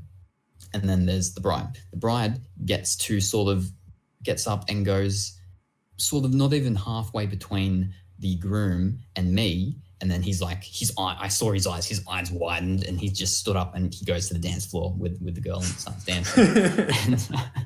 and I'm like, yeah, you don't want to make the bride angry on her wedding day. And so then, they're off and they're dancing and stuff like this. And already several times, the groom said, like, you've got to get up there, you've got to dance and stuff like this. And so I was wearing a bow tie that night. I'd gone into the restrooms and I'd taken my bow tie and taken my bow tie off. And normally if I'm not wearing like a tie or a bow tie, I have 2 buttons undone.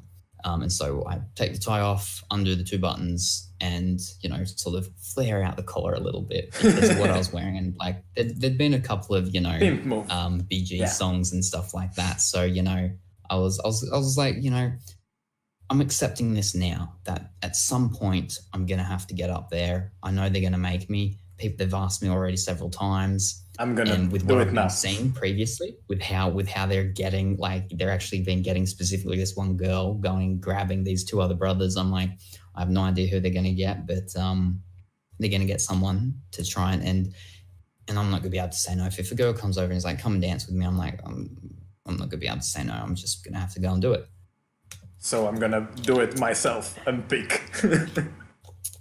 Well, actually, no. I was just, bad move. Eventually, maybe, yeah. But like, I was getting ready. I was accepting that at some point I was going to get up there. I was going to have to. So, bow tie's off. I'm ready.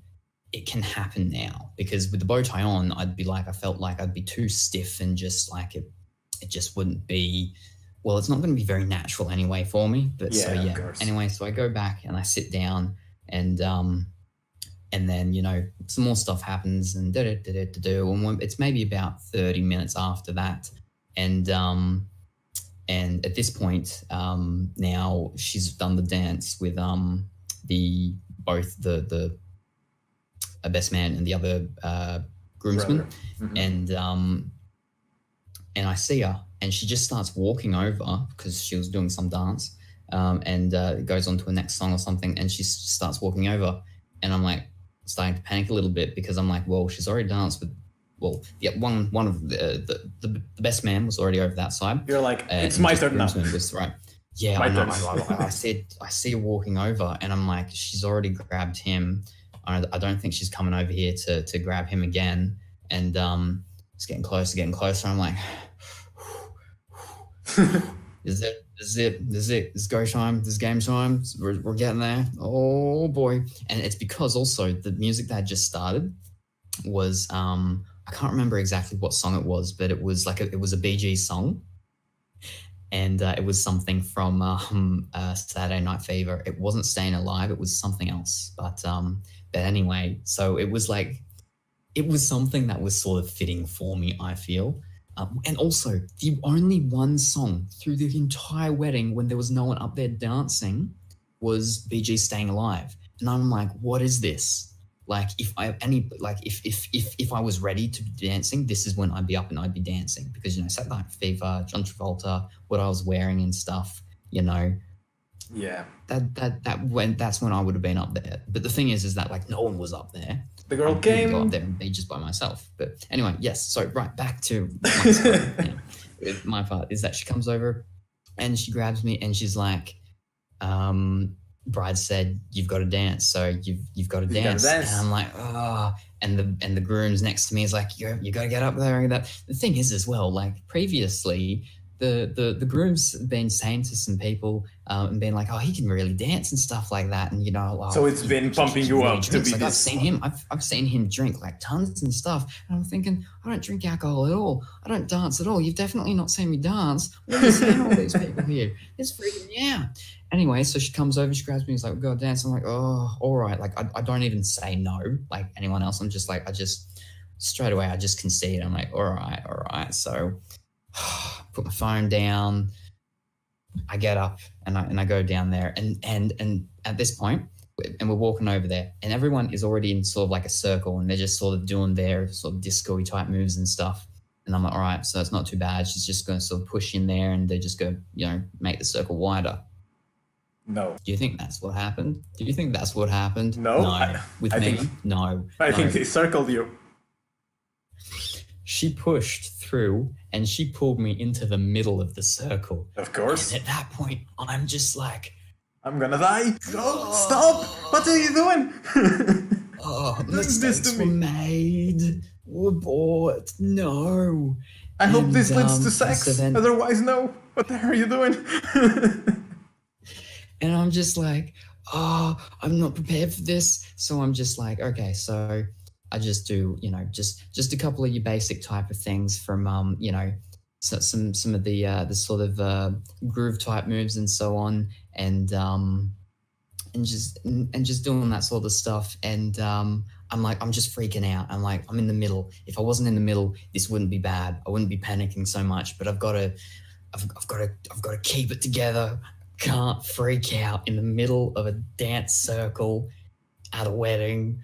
But the thing is that it wasn't just a disco song that they were playing.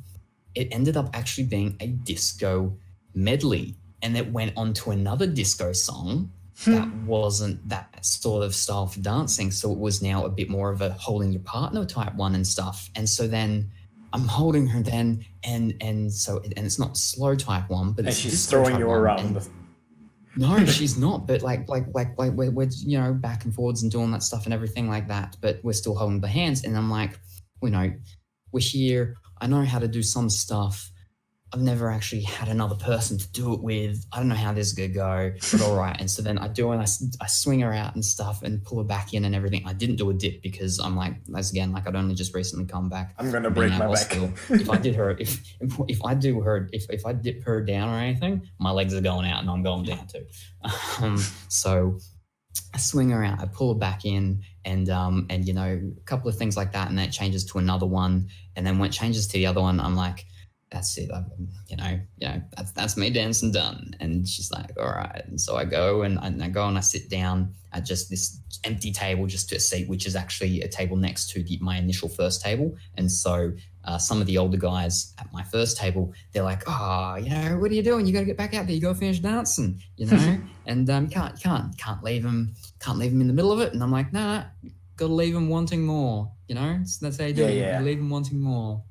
But I'm just like, if I kept going, like, I got to breathe, got to take a break. But, anyway, so then it went to the next song in the medley, and I was like, all right, I'll get up and I've got to finish this. Like, they'll finish this medley at some point because this was now a much more slow type one.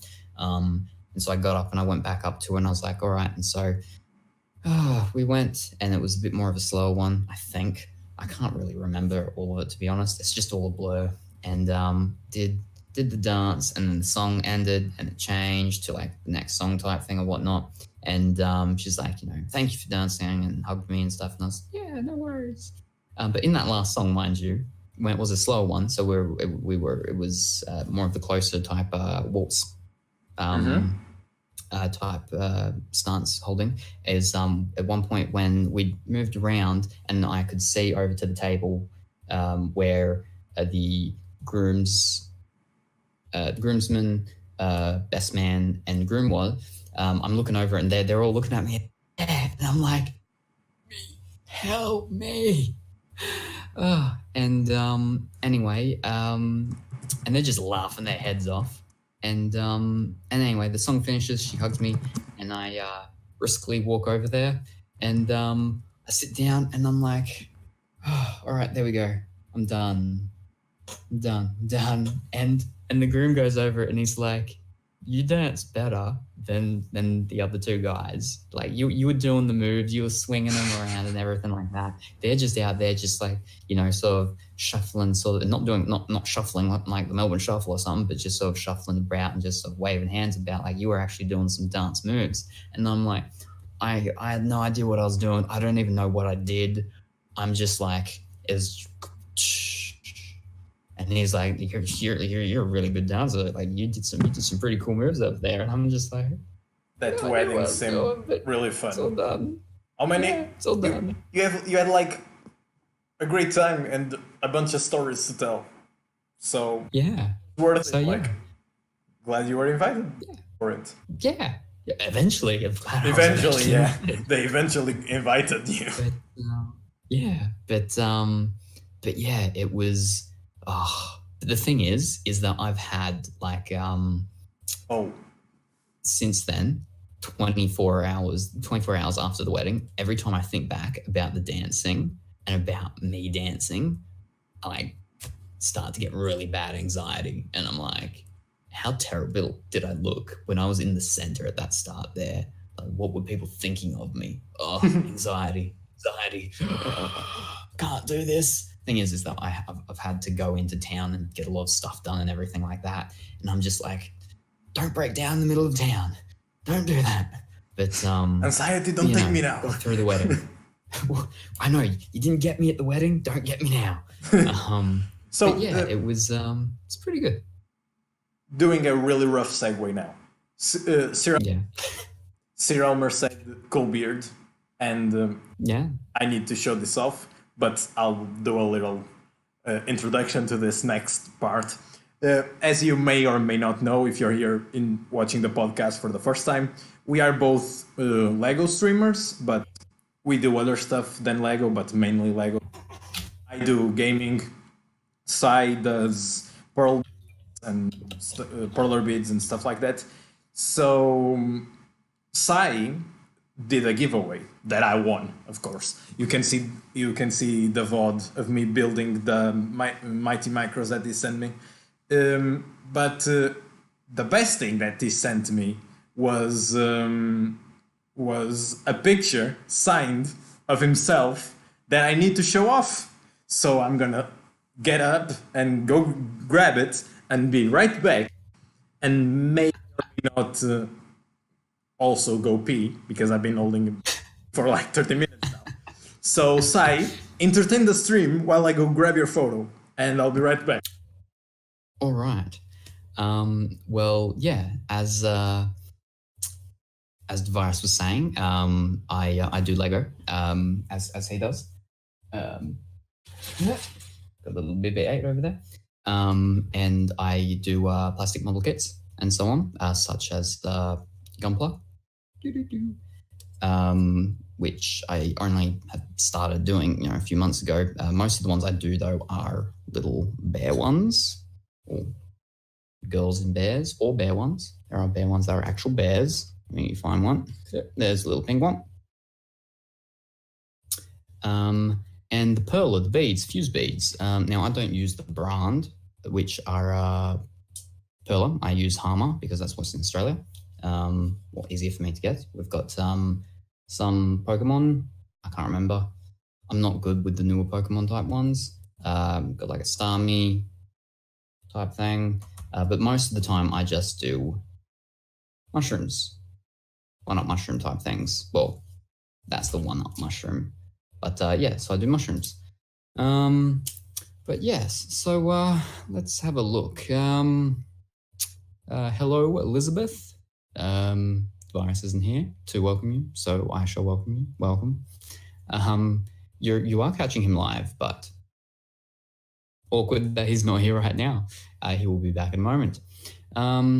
Is that what was in the box you showed, Mr. Devil Spawn? What's in the box? What? How long does it take to build those? To build, are we talking about the Gunpla type things? Okay, I'm back. Or okay, well, you're back. No, if you're talking about finish. the Gunpla type sets, then it's the. I'm very slow at doing things, so I can't really answer that in a normal way. The Walker to your right. Oh no, that was just picked up. That was just picked up today. That's just a mid-session type set thing that I'm going to be doing at some point.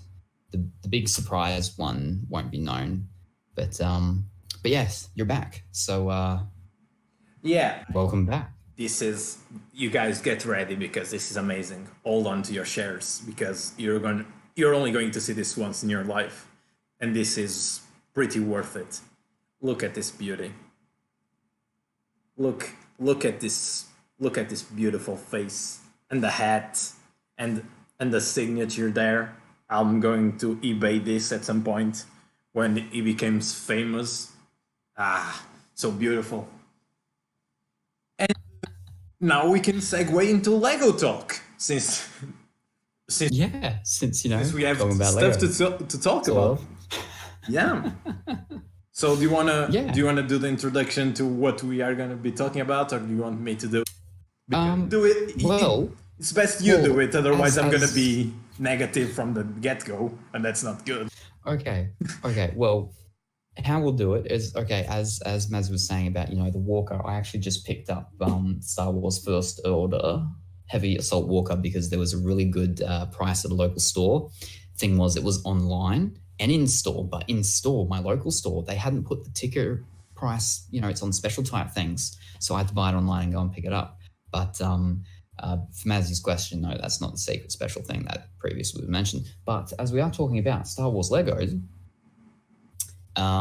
there is a new set of Star Wars Lego that is coming out on the 1st of October, so quite soon, which is the Betrayal at Cloud City.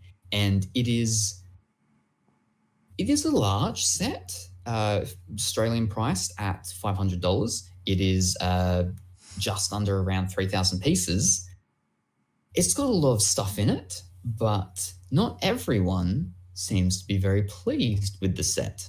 So, to begin with, let's start with the positive. There's one good thing here, and that's the fact that they basically are creating two different lines for big sets. This is the first one of UCS, that is a Ultimate Collector Series size set that's not actually a UCS set because it's a play set, and generally UCS sets are display sets, not really meant to be played with. If you look at the Falcon or the new Hogwarts that I love, the new Hogwarts Castle is what I'm getting myself for Christmas, basically. Those sets are meant to be displayed and not really played with, but they are doing this whole new line with this being the first set in theory.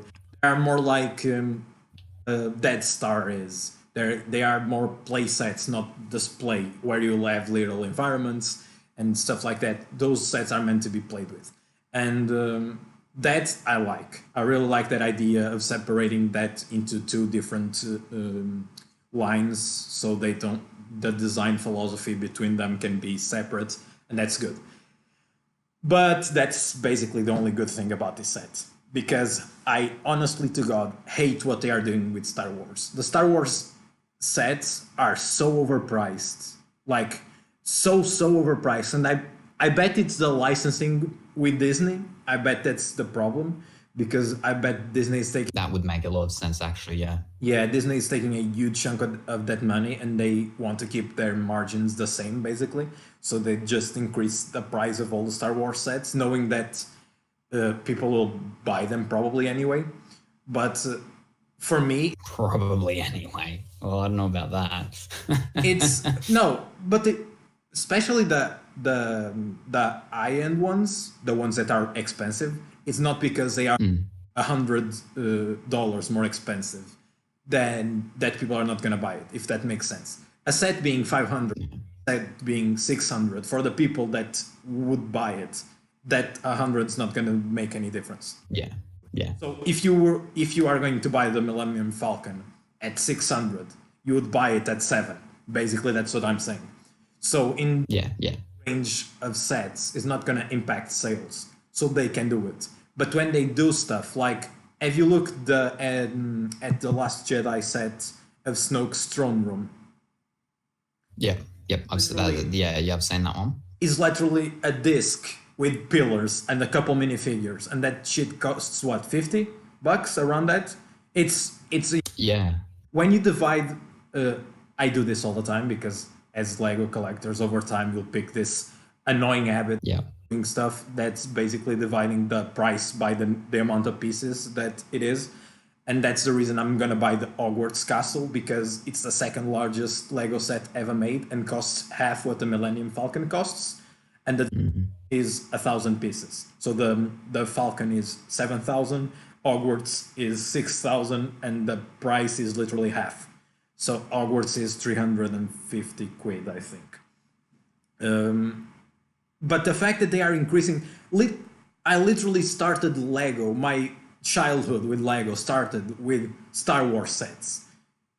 I see watching them increase the price of the branch of Lego that I want to buy the most annoys the hell out of me. Like it annoys the hell out of me. It's not like as you may or may not know, I buy all my stuff in special or clearances. Yeah. I always wait to buy stuff. With Lego, you nearly have to. And with Star Wars Lego, you essentially have to. Yeah, with Star Wars Lego, you have to. It's like you're forced to, because otherwise you're overpaying for.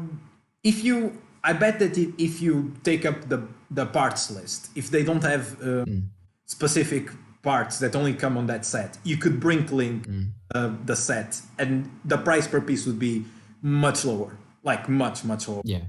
So that annoys me, and that's the gripe I have against this particular set, because it's a play set, so it's not meant for us in theory. So yeah, is anyone gonna buy that set for their children? They're not, because it's fucking expensive as hell. For the same price, you could give them the Hogwarts castle. It's the same price. Like, yeah, it doesn't make any sense, and annoys the hell out of me. And Star Wars Lego is all I want to buy, and it's all that I can't buy. So I guess I'm gonna start buying Ninjago stuff, because the sets look great and they don't cost you a kidney. Yep. It's That's awful. why I have like only one or two of the micro fighters, I think they are, which I know you've got, like, you quite like them. Yeah, I really like them, but I wait for them to be at least 75% off. Over here, like, they have to be on clearance essentially. Yeah. If I'm going to try and get them, because even when they're on normal special, I'm like, okay, it's 20% off all Lego sets here. I'm looking at the micro fighter price still of it now with the 20% off. I can go and get like this other, like, I can go and get a Ninjago or a Ninjago, however it's said. And it's like an actual, like, solid set. It's not just this tiny little thing with one little person. And that's essentially why I have like one of them, is just because they are so expensive. And I, what you're saying about the Disney, I think, is like really key on, because I remember when they first started Star Wars Lego sets way back in the day, and then they stopped, and then they started them again. And like the first sort of generation, original, not first generation, but like the first, well, we could say generation, the first generation of Star Wars Lego was very different. And like, it was a very long time ago, but I do not remember it being anywhere near as expensive as they are these days. But like, again, price difference and everything like that, and all that sort of stuff. Yeah, it's not worth it at all. And I really like smaller sets in general. The huge, it's not even that I don't like. I really like the huge ones as well. I just don't like middle of the basically. So I either go buy a bunch of stuff that's smaller, or just a huge set. I don't do the range, let's say 120 the between 100 and 200 price range. That's I don't usually bother with those because they are usually the worst cost effective ones. So Yeah. with what they do with the Star Wars ones, even the goddamn microfighters that are supposed to be collectibles, if you don't get at least 50% off, it's 10 quid for a fucking set that's literally tiny. For the same money, if you go into Lego City, you buy a pretty decent set, and Yeah. it annoys the hell out of me because those are exactly the ones that I want to buy. That's what I really liked what they did with the Lego Batman movie. The Lego Batman movie. Yeah. If you never watched the Lego Batman movie, it's the best Batman movie ever made.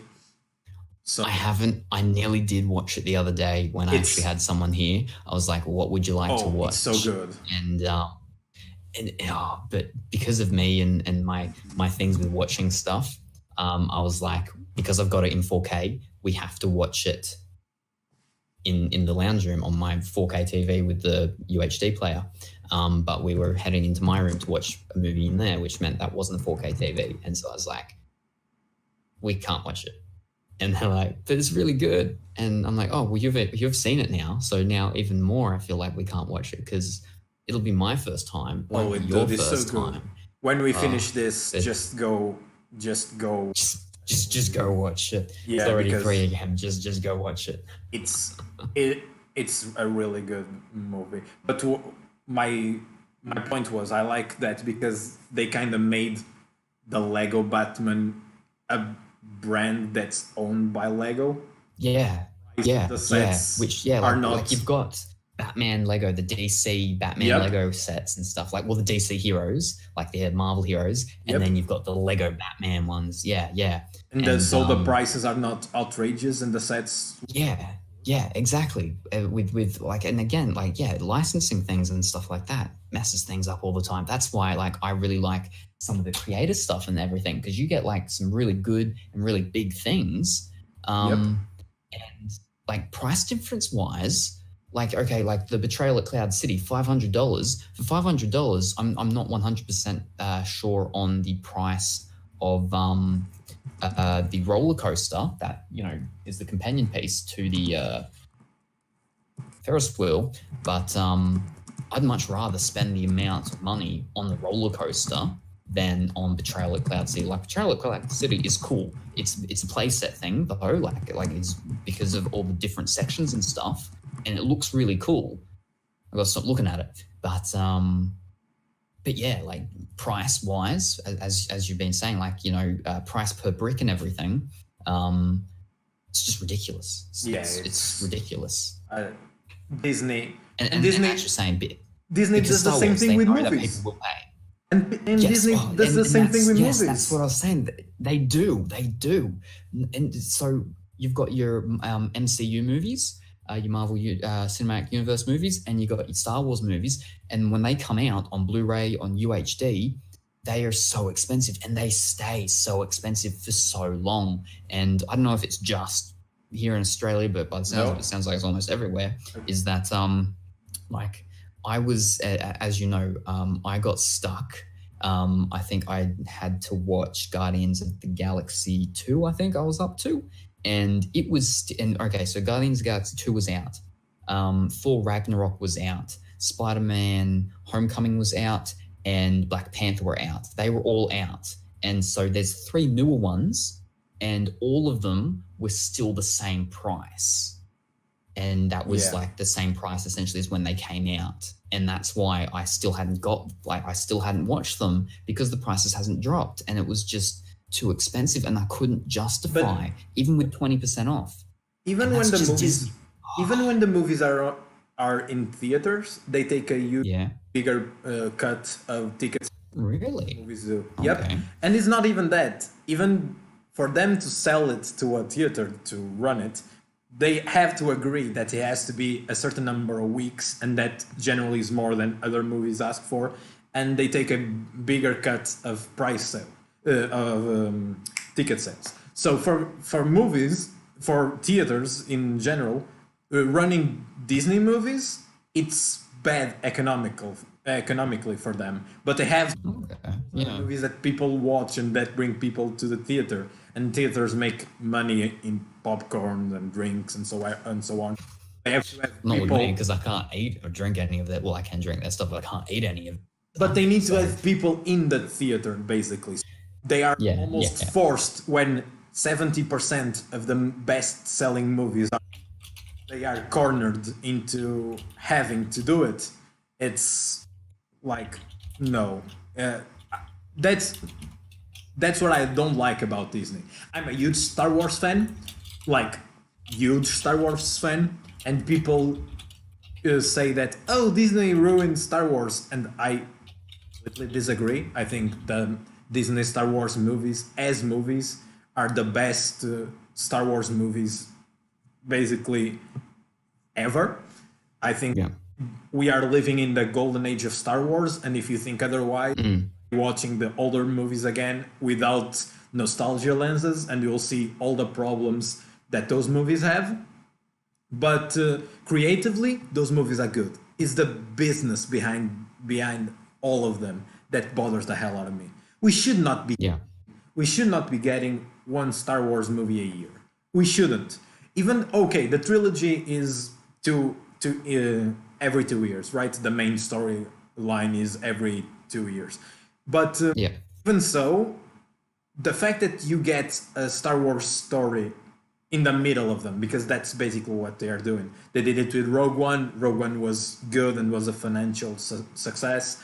They did it with Solo. Solo was not so good, but Solo had a lot of things going against it. I just watched Solo like the other day. I think you watched Solo also, right? I saw it at the cinemas. Yeah. First movie actually I saw at the cinemas in like 4-5 years, something like that. After watching Solo, I watched later. I just watched it recently when it came out on digital or whatever. And we should mention that there's possible spoilers are about to be spoken. I think I'm not gonna. suppose. I'm not gonna go into any spoilers because I'm pretty All right. Maisie is watching Star Wars and that she probably hasn't watched Solo. So I'm gonna refrain That's why from I was spoilers. like, whoa. I'm gonna Because refrain from she's spoilers. only sort of recently started to watch the Star Wars movies and everything. So don't want to be ruining nothing. But there what for, I'm gonna say is just broad strokes. The movie was not as successful as the other ones, the other Disney ones at all. But it had a lot of things going against it. First, all the problems surrounding the movie itself, where they changed directors, they had to do reshoots, and the fact this happened in every movie back in the day. The problem is no one knows about it. Now, if something goes wrong on set, if you change directors, the general public will know about it, and that creates bad buzz around the movie. So from that moment on, the movie was a little bit condemned to fail, I think. The other thing is, it's the only Star Wars movie that they did not release on Christmas. And I don't know why. I don't know why they didn't release it in December like they do all other Star Wars movies. But they the middle of the year with like the MCU had what movies, right? The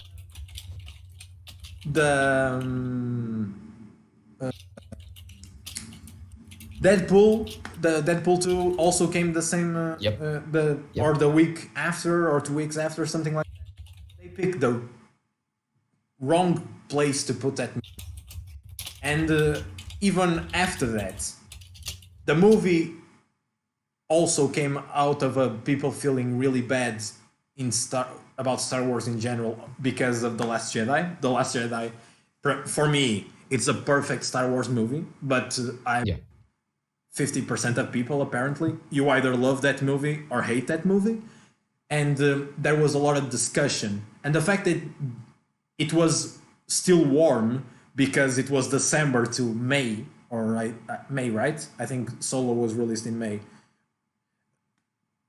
Probably. But yeah, anyway, it was not even 6 months. The fact that everyone was still debating how bad or good The Last Jedi was, again, Yeah.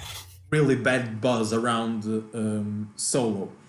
And after watching the movie, and I have no expectations, because my problem with Solo from the beginning was no one wants to see this, because we already got young Han Solo in A New Hope.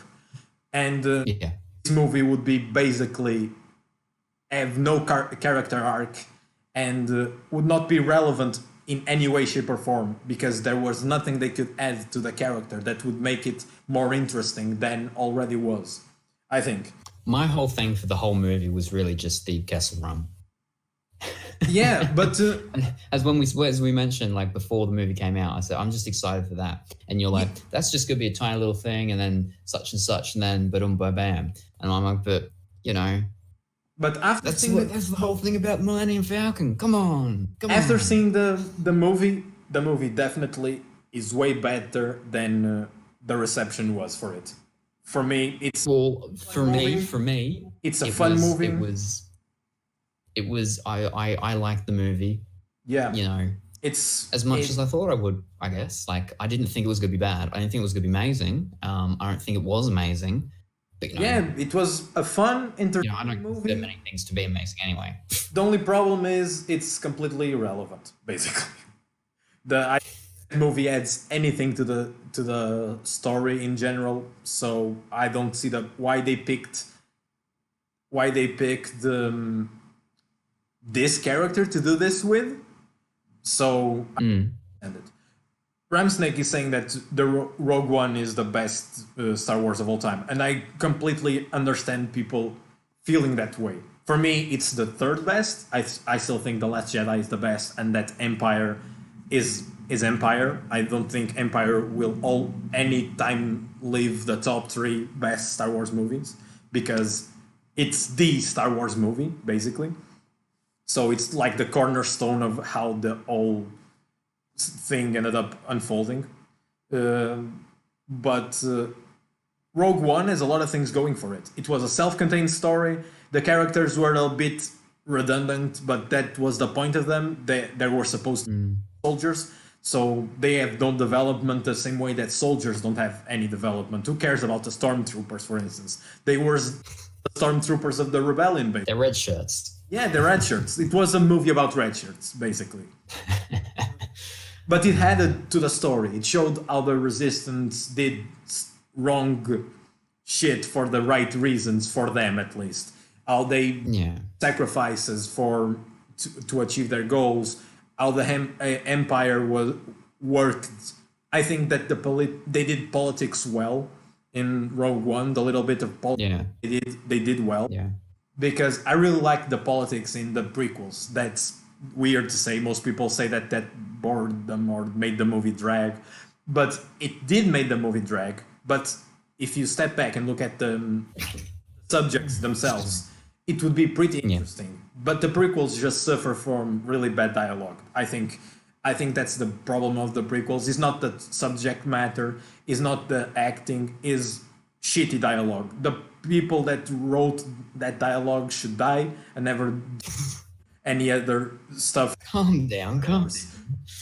And they didn't, because they sold it to Disney, and now we have the best Star Wars movies ever made. Solo. Now it's gonna be Star Wars movies for the rest of time. Yeah, and I don't think we should get one a year. I think one every 2 years, because it doesn't give you time to make. Well, because the fact that I'm very much with the whole fact that it is separated in the sense of there's there's Star Wars, the trilogies, and then there's Star Wars stories, being set separately, and then they've got like the TV show, clone, whatever it is, and then I think there's meant to be another one, or there is another one or something, and then there's the new games that are meant to be coming and everything like that. Let's not talk about Battlefronts. We're not going there. But like as you were saying, like with the top 3 movies and everything like that, and with the prequels, with the about the not logistics, the Politics. politics. Yes, logistics. Similar word. Yeah, similar thing. That like when I think of the prequels, all I think of is, you know, in that sort of auditorium type thing, the council and everything with Palpatine in the middle and everything like that, and them all standing up and clapping and everything. And what's that quote she says? She says something like, "This is how the Republicans, our freedom dies in a." This is how. This is the how, sound. This no, this. Oh, I'm gonna have this to is get how it, 'cause freedom misquoting dies. it's gonna be. With thunderous applause. This is how freedom dies. With thunderous applause. That's the quote. I'm pretty sure. That's the quote. That's actually. But yeah. Anyway, like whatever the quote is. That's one of the good quotes from key. Yeah. from the prequels. And the prequels had good scenes. Revenge of the Sith is still better than Return of the Jedi, because people try to pretend that the original trilogy was perfect. But come on, those movies were the only amazing thing they did was build the universe that they did. Because if they didn't build such an incredibly interesting universe, compare The Force Awakens with A New Hope, right? So the first Star Wars movie with the first from the new trilogy, they are essentially the same movie. That's one of the reasons that people give The Force Awakens shit, is because they are almost the same movie, The Force Awakens and A New Hope. But compare the pacing of those movies. A New Hope is so slow. The pacing breaks so many times. In A New Hope, you start a movie with in the middle of a really intense scene, right? Start a movie with Vader, the Leia's ship, and then the droids escape, and then the movie slows to a fucking crawl. It's like they give you this hype. All right, this is an exciting universe. Let's start doing stuff. And you're like, who are these guys? Who is this guy that clearly is strong as fuck? Oh my god, they are in trouble. And then nothing. For like an hour, where you're just chilling with this farmer dude that farms moisture for some fucking reason. It's like, that's not how a movie should work. That's not how it goes. And The Force Awakens did the same thing, basically, and so much better. They capture Poe, same thing, you get thrown into the action, basically, but then they capture Poe, they start the internal conflict with Finn, they don't leave that main ship while he's torturing Poe or whatever, and then only after do they jump to Rey. And even when they jump to Rey, we get a little bit of introduction to Rey in a very interesting scene in the Star Destroyer, and then, boom, action again, because she finds BB-8, and you know what BB-8 represents, so there's tension there. It's like, it's not... The movie's much better structured than A New Hope ever was. And don't get me started on The Return of the Jedi, because that movie is the most unsatisfying end to a trilogy that you can ask for, where you just get a rehash of the first movie with a little bit of a difference, and with a lot more plot holes. Because... what the fuck is that plan to rescue Solo? And did they all came to that plan, to the idea that plan separately? And if not, then why is Lando posing there and Leia is captured? But there's no way that movie makes no. The beginning of that movie makes no fucking sense, and then it's completely unsatisfying. So don't pretend that that's a good movie. It's the second. Gotta breathe. Like, it's the second worst. It's the second worst Star Wars movie. The only movie that's worse than Return is Clone Wars. No, Attack of the Clones. Attack of the Clones. Because nothing happens in Attack of the Clones, basically. Nothing. It's like it's a bridge between Phantom Menace and Revenge of the Sith. That's the only purpose that. Well, I think it shows a bit of the sort of the corruption, I suppose, or the beginning of the corruption of corruption. Could you word? Yeah, I think you could use the word corruption for Anakin. I think that's probably really I agree there's not very much in it, but I think that is But the corruption of Anakin is really hindered by the cringy dialogue. It's like the cringy doesn't help at all. Like they did the Anakin so much better in the TV series, in the animated series. The Clone Wars, you never watched well, the see, Clone I never Wars. saw that. I've never seen that, so If you never watched the can't Clone comment on Wars, go watch the Clone Wars. It's the best Star Wars property ever made. Like that series, Rebels not so much, but the last season of Rebels is really really good. Like the last season of Rebels is up there, but takes a while to get going. But Clone Wars, it's the best Star Wars has ever been. Like speaking of like the extra little ones and stuff, because I haven't seen Rebels either, but that was the one I think I was thinking of before, of one that was done. But did you ever see the old two other extra little movies that they brought The out Ewoks way back ones? in the day? the The Ewok one and the C-3PO and R2-D2 one. Yeah, did you ever see them? I saw clips of it. Never watched the thing all the way. Oh, okay. But I hear that they are insane. Like insane being the specific word in the proper meaning of the word insane. Like, with the word because Are now they still considered lore? Or No. were they kicked out no of canon? they were kicked out of canon with everything else that was kicked out of canon. Oh, That was one of the best moves Disney ever made, though. I know you're pissed because they took Revan away, and that's you love Revan. If they want to make a movie that's definitely 100% going to be in the top two, they need to do Revan, a Star Wars story. That is what they need to do. If they want to bring in some lore, they want to bring in some, some content, some behind the scenes stuff, some extra anything, and not have it in part of like the actual trilogy type thing. That's how they do it. They do a Revan movie because Revan, It's gonna be a TV series. I'm pretty sure that it would have to be a trilogy itself if it's a movie. you know that So they are coming up. much. They are coming out with a live action Star Wars TV series, right? Yeah, that's what when you said Rogue. You said Rogue? No, Rebels. I was thinking Rebels, but like I know that No. There's meant to be one This that's coming out. this But yeah, series is really in early production. But looking at the people that they hired to do it, I'm pretty sure that series is gonna be Old Republic. It's gonna be called Old Republic.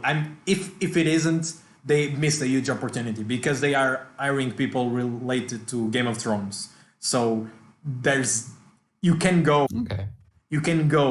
pretty deep into old Sith Empire against old Galactic Republic when you had armies of Jedis and armies of Sith, and you can follow. and yeah, like If you focus Old the story Republic on stuff, like that's if you make Revan your Jon Snow, can we should just mention that I've still only seen like I think I'm up to episode 3 of Game of Thrones season 1. But you So- understand how if I tell you let's make Revan the Jon Snow, it's like the story does not revolve around him, but he's like one of the characters that you follow that's supposed to be the main character basically. Do you understand where I'm coming from? It's like you are Yeah, like I You don't exist in understand the reference to him with Jon Snow, but with the explanation, I do but understand. Yeah, it's like we are gonna see a lot of stuff through you, but the story yeah. is bigger than you.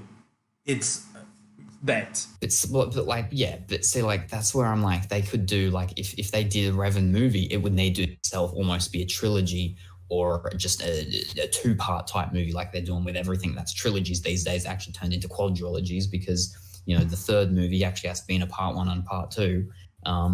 Because of Revan, there's so much like you could have like each That's why you do movie a TV from show. like different segments and phases and stuff of him, and that's what I got so upset about was when they kicked out all that canon of the Old Republic and everything. That was just devastating because that's also like all Mandalorian law, the Yep. Mandalore and the Wars. Mandalorian Wars and everything. And not just Revan, but what was his name? Malik, and because it's Malik and Revan.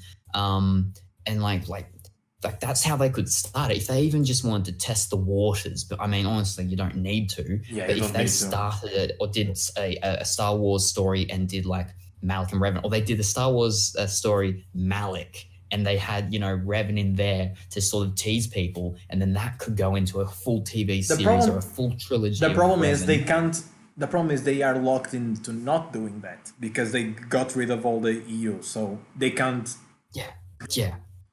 Revan, a Star Wars story, because people will go, the fuck is Revan? Most people, the fuck is Revan? So the way to sell the character is the TV show. You start a TV show, you call it Star Wars: The Old Republic, and people go like, oh, this seems interesting because it has Star Wars in the name, everyone's gonna see it. And then they get introduced to the Old Republic, one of the most fascinating parts of people, but you know, I still feel that people should still at least have some idea about some of these things. Yeah, but I understand. No, I'm thinking that's like if I was that's Disney, more logical. Yeah. If I was Disney and having thrown all the EU out the window. They didn't actually throw the EU out the window. They took the EU and said, let's put it over here in this pile, and then we can take that we like out of it when we want it. And I think that Old Republic that show is gonna be Old Republic. It's gonna be how they introduce the Old Republic to the public in general. Stop making it a niche thing, because if it's a TV show in their streaming service, that it will be, and people will get introduced to it, will like it, because if they do it right, Old Republic is so much better than anything we saw Star Wars wise up until now. And then start pumping out movies related to the Old Republic, because the thing is, the three Sith Lords. Speaking with TVs, you can have a movie just about the triumvirate, the three Sith lords that ruled the Sith Empire, like Nihilus, the guy that I always forget his name, but basically was glued together by sheer anger. Yeah. Their master, the lady that for some reason was the only person that realized that you could control lightsabers with the Force, and instead of using one or two, you could use like 5, and then people don't have 5 arms, so it's like parry this bitch. Like that alone is an amazing path to go down. So I'm really hyped for that series, if it is what I think it is. If they just go forward, they are gonna run out of material pretty fast. They could the thing is, like before Disney came in and kicked out all the good stuff, is that a lot of content that would come out was always older stuff, like the MMO, the Old Republic, which, you know, was based set forward after Knights of the Old Republic and Knights of the Old Republic 2 and everything, which is why, because Knights of the Old Republic 2 were, you know, Malik and Revan, and then the Old Republic has had Revan like a lot of in it, like the Revanites and everything, and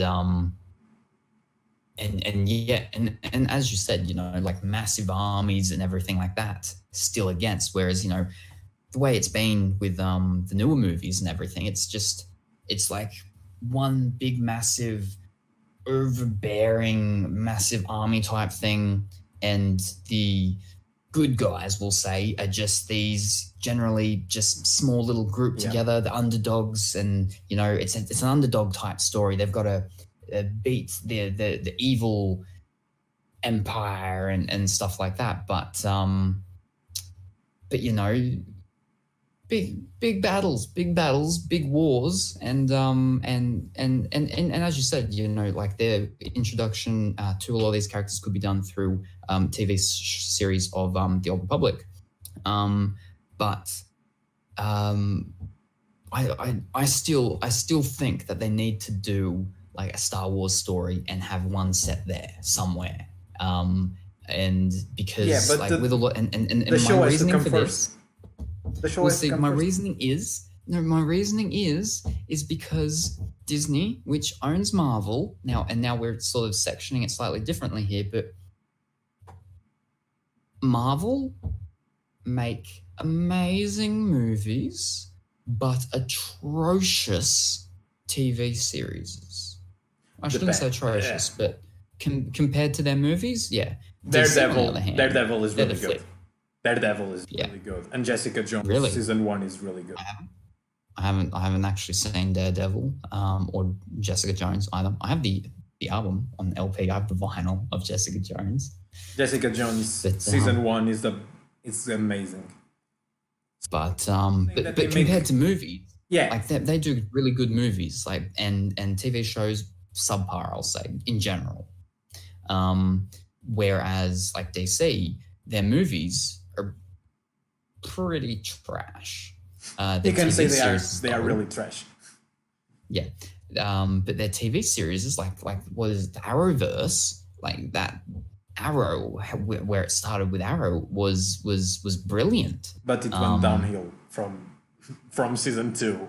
It went to yeah, but it's not great. But with Flash, I think that was really solid. And like I think I watched an extra on the first season or something about when they were casting for Barry Allen's, and in comes whatever the actor's name is that they chose for Barry for Flash, and they're like, it's this sort of like thin sort of almost nerdy geeky kid type thing, and they're like, that's not really who they sort of initially envisioned, and most people have never seen Barry Allen like that, but it worked so well. Yeah, it was amazing. Both Arrow and Flash made a huge mistake.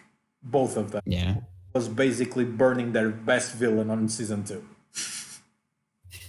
Arrow burned Deathstroke on season 2, and Flash first Flash on season 2. If they should not have done that. Have you seen Legends of Tomorrow? I have, yeah. The Reverse Flash in Legends of Tomorrow, it's how the Reverse Flash should have been.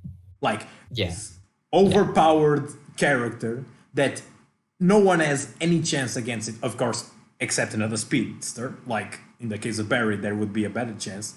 But he has this problem where he's literally running from the death of speedsters. And that's like making an overpowered villain that has a weakness that's so obvious, and at the same time is such a good plot device. Them not like being directly defeatable, so gives it so like every time he was on screen, like you were afraid because he could kill every single one of them if he wanted. Like, so good. But that's what I was going to say. Is to be fair though, what was it? Saboteur. He was a really good villain. And no spoilers here, but that was how that ended up playing out. Was shit. Terrible. No, well, in the very end. Very end, I guess. I like the reveal. I like the reveal and everything. That and how that happened. That I think was amazing. That was done really well. The actual ending of it, well, it's a TV show. It's going to keep continuing. I'm okay. But how that ended up playing out and everything was really good. And just for a second to split and talk about, again, their choice of actors and everything, who they had for Dr. Wells. Look, I really like that actor. That was great. And then, and try not to spoil here, but we are pretty far in seasons and whatnot and that. But, and then the actor's not in it anymore, and then the actor's in it again, and like, it's really good. It's not the same thing, but I just really like that actor. But in Flash with the Saboteur arc, what was it? The guy from Harry Potter, who plays Draco Malfoy. I think again, like, really good choice. Like, it's and again, it's a character that like you sort of don't really like. But in this, you ended up sort of, you're feeling for him a little bit, Yeah. and then you do like him a bit and stuff like that. And but also just like, especially if you grew up with Harry Potter or something, just seeing him and you're like, he plays, the actor can really play a character that just such an annoying. My whole problem with Flash But, and Saboteur and Zoom, mm, same. It's after they are all the same thing basically.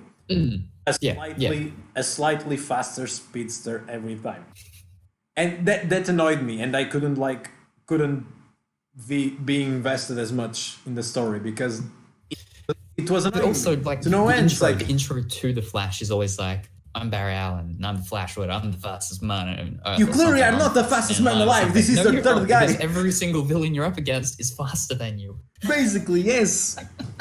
And like when you have that, one of my favorite scenes in Flash is when Zoom kills the entire coffee shop full of cops. Do you remember that scene? So, and Yeah. how can you top that scene? Like, you can't. So how the fuck are even faster? What's the point? What's no? You no way that. But I really like the reveal, and the callback. Yeah. This is a consequence of your fighting with the Reverse Flash, and no, with the altering the timeline and everything, and doing, what was it, Flashpoint and everything. Yeah, Remnant. Yeah. Like I liked it. I really like the reveal, but then the fight is really anticlimactic, and no, I don't know. You could have done so much better. It's those little details that it's like you build up this thing over time, a really good thing, don't pay it off. That's why the fact that they burned their best villains on season 2 was a mistake. Because look at Harry, the finale of season 2 with that. It's so good. Like, you got to know Deathstroke as a good guy during season 1 and season 2 with a flex, and then boom, you have this guy that just wants to you because he sees you as everything that he hates, basically. So that's such a good character. Like, I really loved it. The Arrow also has one of the prettiest girls I ever saw in my life in that show. The actress that plays Thea, like, she's gorgeous. That's my type of girl so much that it's annoying. And she had a picture on her Instagram the other day with a Pornhub t-shirt. Like, do that, girl. You do it, because everyone's gonna enjoy that. But the fact that they burned, I couldn't come. I stopped watching pretty much all the Arrowverse last year because the Flash was going nowhere. I really didn't like the way they were showing that villain. I didn't even understand the whole point of the thing, so I stopped mid-season. And the Arrow as well, season, because I couldn't care less. Basically, the just lost me. Yeah, like, well, I agree. Like, he was definitely one of the better villains that they've had, and I like how they make you like characters, and then things change, and you still want to like them, but you're like, but they're not a good guy now; they're a bad guy, and they're doing bad things. But like, I remembered why I actually stopped watching Arrow, and that's because I really like the Prometheus season, because I thought that was great, and when he blows up the island at the end, I thought that was like right, yes, blows up the island at the end, and when the first episode of the next season there were actually no consequences whatsoever, I stopped watching the show. It's like, I'm not watching this anymore. Fuck this. I was fully prepared to deal with all the consequences of this guy having killed pretty much everyone. I was fine if one person survived, maybe, but literally no one dying. Fuck off. I'm not watching this show anymore. I realized there were no stakes ever at any point. So I'm like, I'm not watching this. But Prometheus was such a good villain as well, because it's one of those types of villains that you can't actually beat. The guy ends up killing himself for his fight, basically, to ensure that he wins or that he accomplished whatever he was going for. Really liked it. What was it? Going on to other DC ones that sort of, I think it's Gotham. I've only seen the first season of Gotham, but I got really excited and intrigued in one episode where we sort of see the reference to Solomon Grundy, and then nothing else came from that. And I got very disappointed with that, and I'm hoping that ends up coming to it. What are your opinions on Gotham? Gotham goes insane pretty fucking fast. Is this your good insane or your bad insane? It's the insane. It's like I can't even say if that show is good or not. It's like it's that kind of insane. I don't see a structural problem like in the series. I don't see like things that don't make much sense within the series. Let's not talk about general Batman lore, because that series makes absolutely no sense in general Batman lore. But if you take the series as a separate thing, it doesn't have glaring stakes or stuff that doesn't make sense within itself. But it's so insane. It's like, oh my god, this is, what am I watching? I don't even, I couldn't after like season 4 or whatever. I couldn't. No, I can't. This is too much. I don't even watching anymore. So yeah, I did not watch that for long as well. But I've only seen the first season, but like I just got really excited because Solomon Grundy is it's one of those characters that, again, and like Doomsday as well, is DC seem to enjoy making characters or villains that you kind of can't kill. Yeah.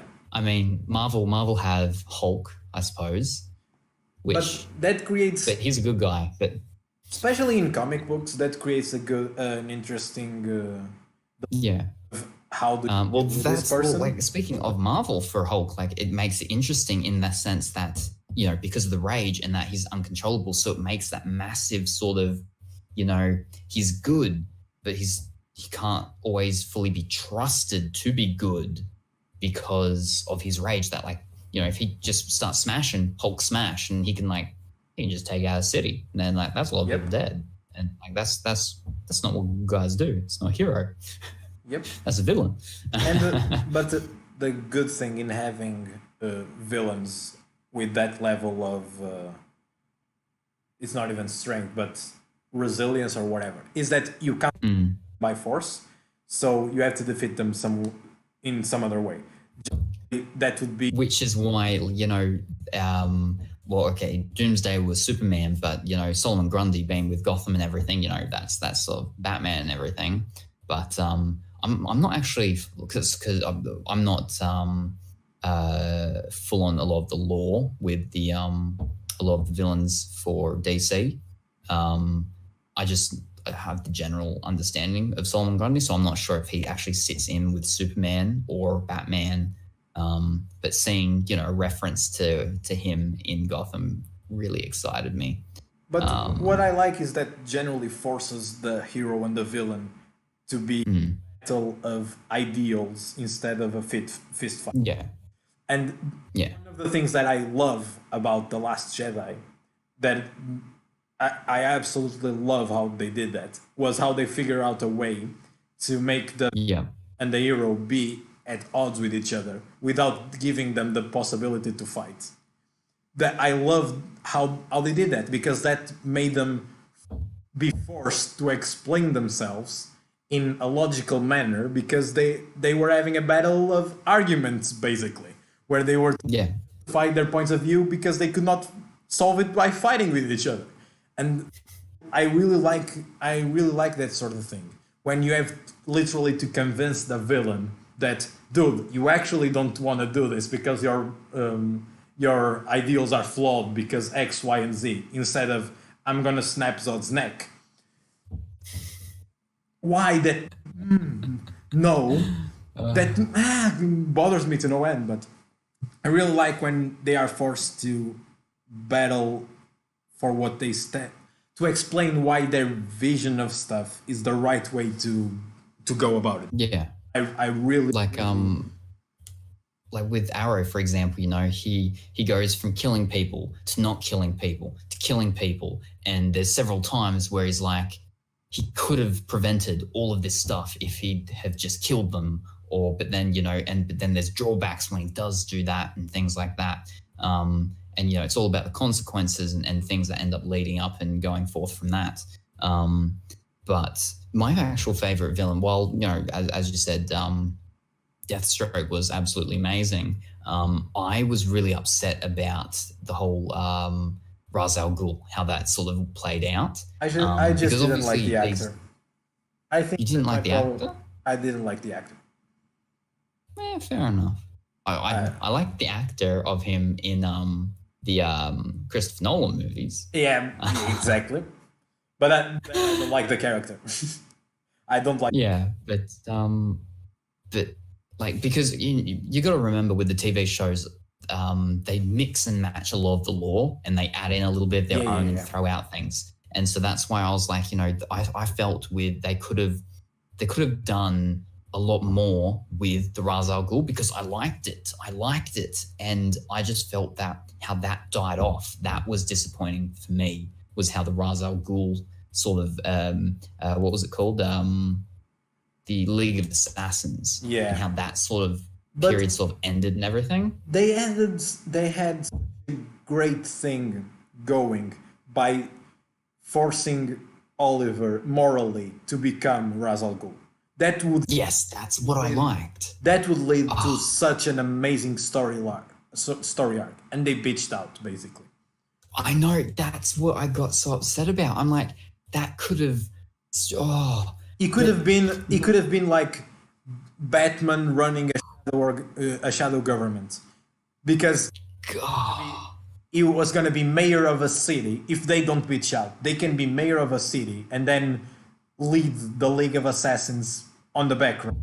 And if you put him with someone like the Ra's al Ghul daughter, that I'm forgetting her name, if you pair him with her, they were married after all, and Nissa, if you use them to battle ideas, where one says the best way to solve this problem is literally breaking stuff apart and rebuilding it, and Oliver taking the reins of the League of Assassins and saying, guys, chill, we can use our chill we can use our resources in a more assassin way instead of terrorist way. So instead of just nuke around nuking cities, let's assassinate some people that are bad, like mobs, gangsters, stuff like that. He could literally use the fucking League. He had the control of the fucking League of Assassins, and then they bitch out, and that pissed. I was so excited when that happened, and then when they did that, I'm just like. And then they give the fucking control of the League to Malcolm fucking Merlin. Fucking. I really like the actor. Yeah, I really like the actor. I just don't like. I really like him. Yeah. I don't like what they did with the character. The character, I think, is pretty good in Legends of Tomorrow. I actually think he's a pretty good character in that. But for some reason, everyone is better in Legends of Tomorrow.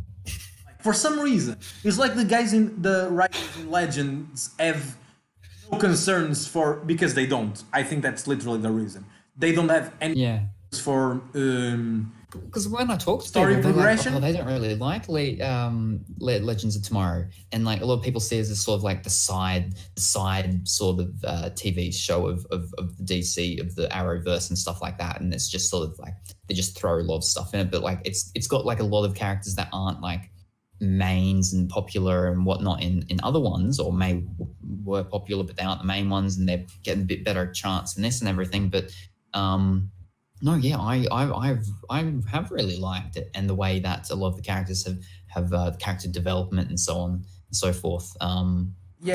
Because they are literally not concerned with progression. They're just like Because they are a time traveling show. So if they fuck up, they first revert time basically. So they do the most insane shit with characters because they can, and the characters end up being better for it.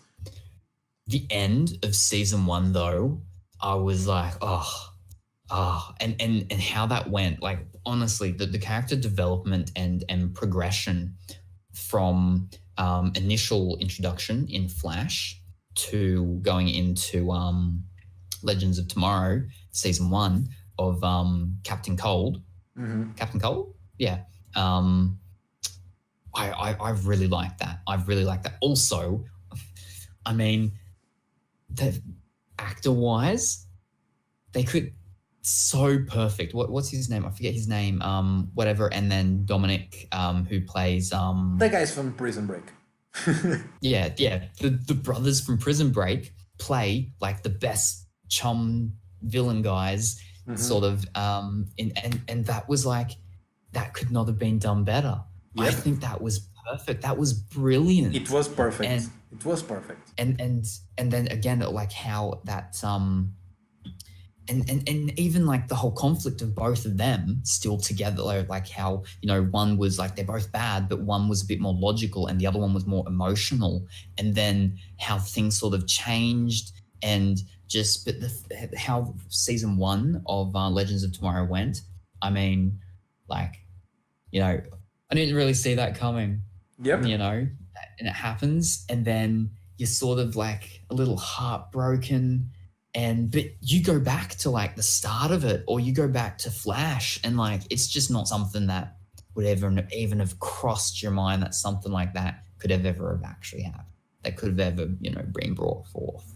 And I think they did really well with that. But I think it's literally, they don't care about story. Yeah. In Arrow, I feel like nothing is at stake at any point.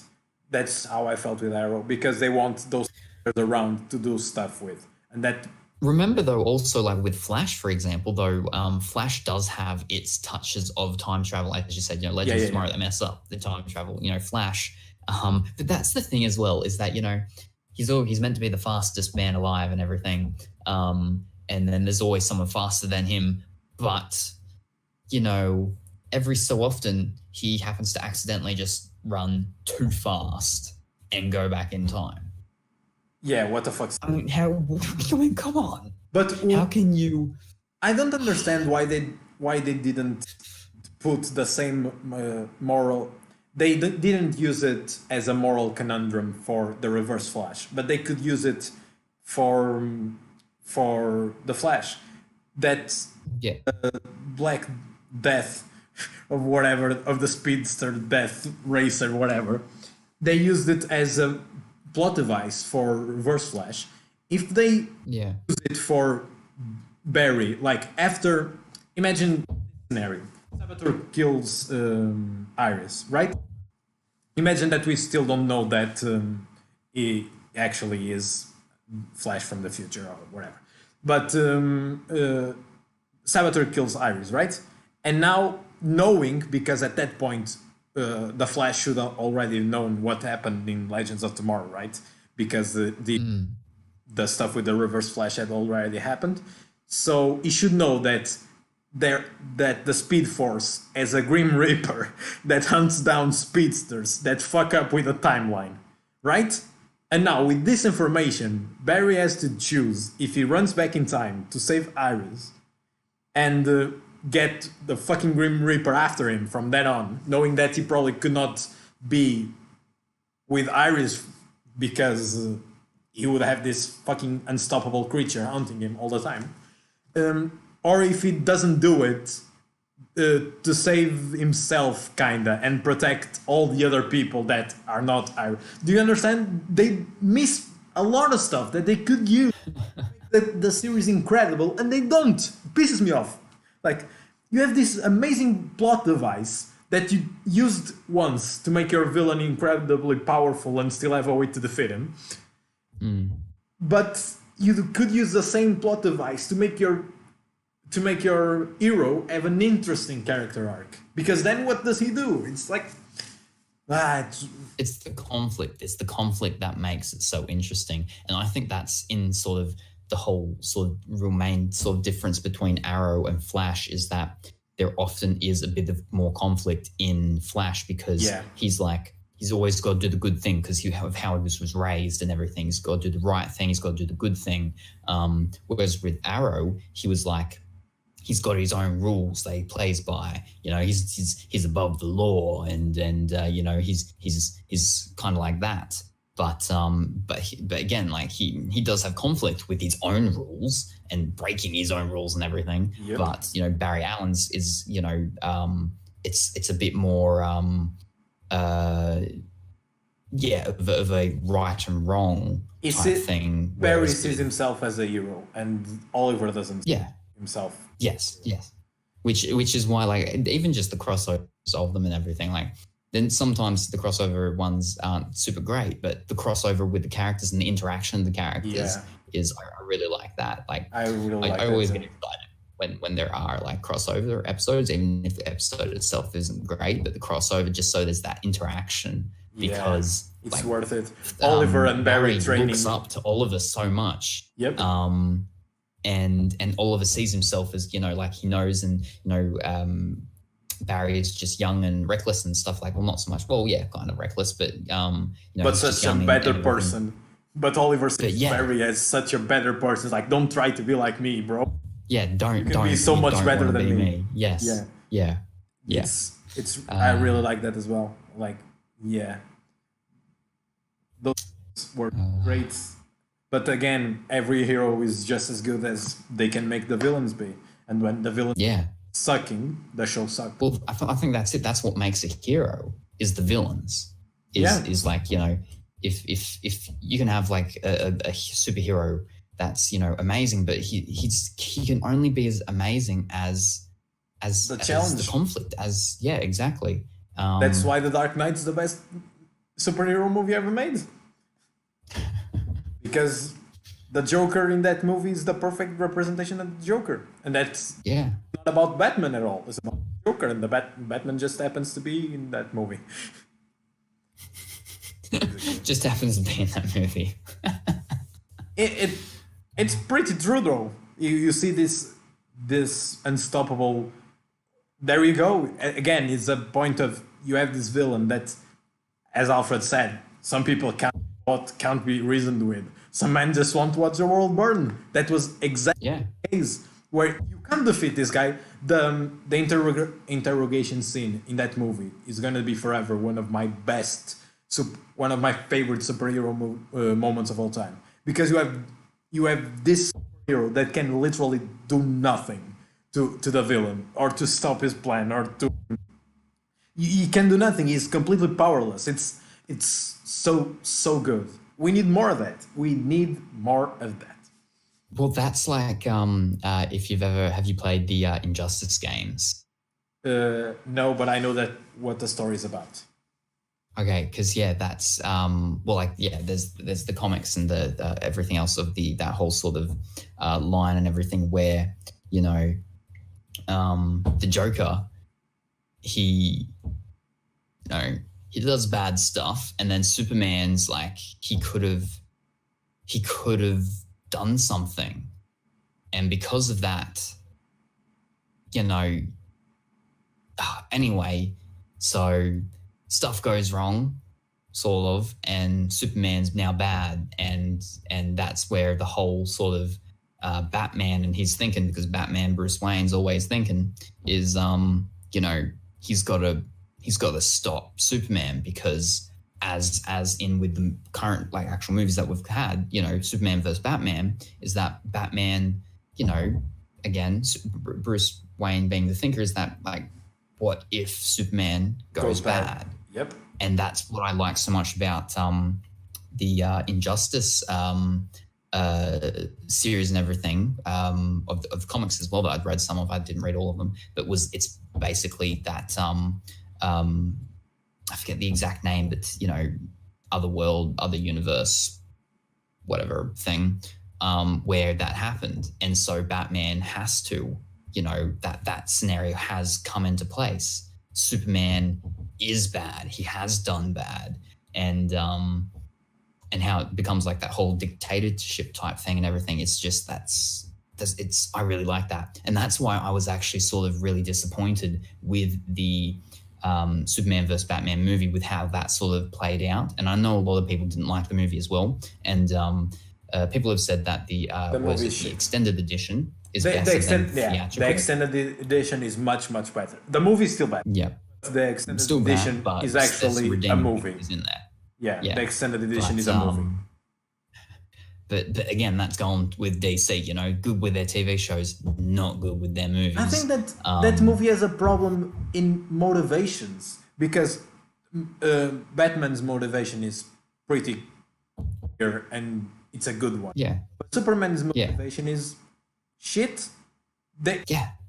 It's like, no, that this is terrible.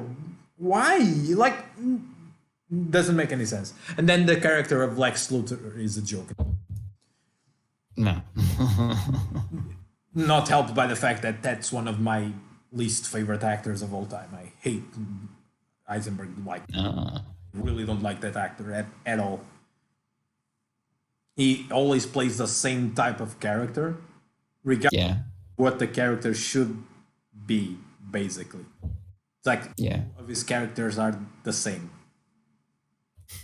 which bothers me to no end. Like, he's getting typecast. Yeah, but he's getting typecast with a role that's just annoying. Because Tom Cruise gets typecast, right?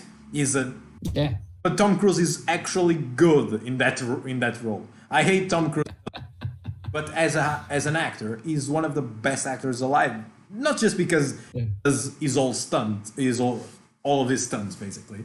The guy learned how to fly a fucking helicopter to shoot a movie. So that have you seen about with one of the Tom Cruise in one of the I think it might have been Ghost Protocol for Mission Impossible, where he was on a talk show and he was talking about like in one of the stunts where he actually breaks his foot. It's on the newest one. He breaks it. It's on the newest one. It's on Fallout. Is that Ghost Protocol? Fallout. Oh, okay. But yeah, like, and he actually breaks his foot when he did the stunt, but he keeps going. And they use that shot. They actually used that shot and everything. But they showed like the extended part and from different angle and stuff like that. We can actually see where he's like really sort of like hobbling and everything. And yeah, like, and that's speaking about like actors and stuff, like the ones that go and do that, like when they hurt themselves, like they're really into the actual thing and go. And another one is what's his name? What are you thinking? Pardon? Tell me a movie. What movies did he? I can't even remember the name of the movie. What movies he's in. All I can remember is that people used to sometimes say I looked like him. Now people just say I look like Khal Drogo. Leonardo DiCaprio? Yes, that's it. How'd you get that though? People don't say that anymore. I just mentally removed the beard. And now I think you're going to say about Django Unchained, right? Yes, Django Unchained is that when he like slams that glass and breaks his, like he actually did that. He broke that glass. His hand was actually bleeding and he kept going. And like they used that footage and everything. And that's why like he's a great actor. And you know, he finally won his what's it called with Reverend? Yeah, Oscar Revenant. with a Revenant. I hate that movie. But yeah, like honestly, he should have had one before for that movie. I don't know about whether he should have got it for that movie though, but he definitely I'm not. should have He had should. one before. I think it's fine, especially that year where there were no great performances anyway. Yeah. He probably earned the Oscar for Best Actor, but the movie's bad. The performance is great. Yeah. The movie is bad. It's awful. Yeah. The Like he's definitely earned it, definitely. That But, movie- like, I think he should have got it before. the best before, but way yeah. that movie could have been made is as an art gallery exposition where every shot Yeah. a painting, because that's what the movie is. It's beautiful amount to no content whatsoever. It's Yeah. a guy crawling through the woods and then stuff happens at the end, basically. But yeah. But so on key there with, Leonardo DiCaprio, then straight to Django Unchained and everything. That's why this podcast works, bro, because Why it does. was saying that you are nice and I'm not the nice one. And for me, don't die. I still need you. I can't do this without you. But for me, I think that there's a lot of wisdom in the old saying of opposites attract. I don't exactly think that opposites attract, especially in relationships, because you need a common ground to stand on. Otherwise, it's going to be conflict all the time. But definitely opposites work together because Yeah. I think They it's can cover for each other. The juxtaposition of the altering sides Yep. has that sort of appeal, like if like with colors, go with the color wheel and you've got your complementary colors, which Yep. are on the opposite sides. So yeah. basically that. But Because that's not to say that we're on opposite sides of like everything or really anything. But yeah. it's more. I think it's a personality thing. Our personality Yeah. are pretty much opposite in the way that we go about stuff. It's not that our opinions end up in different places. It's that the way we get there, it's pretty different. But we both get there. Yeah, basically, yeah. Okay, I think this was a nice one. What do you think? Yeah. We call it an episode? I think so. Solid so. 3 hours. Yeah, They were bit a solid past, 3 hours. 4 a.m. for me. So You go to bed. So, I don't think I'm yeah. gonna stream today anyway. I was thinking about streaming after this, but Jesus, I've been talking for 3 hours straight. But yeah, really enjoyable. I really liked it, and we need to do this. What? Let's do it once a week. once a week. Whew, jeez. Let's go. Let's try to go for once a month first. Let's aim for once a month again, like we originally had planned. Even though that this is what is this? I'm looking at my hand where there's no clock, no watch. I think it's been like 3 months since the other one, but we needed a But better yeah. setup. Basically, that was what yeah. we needed.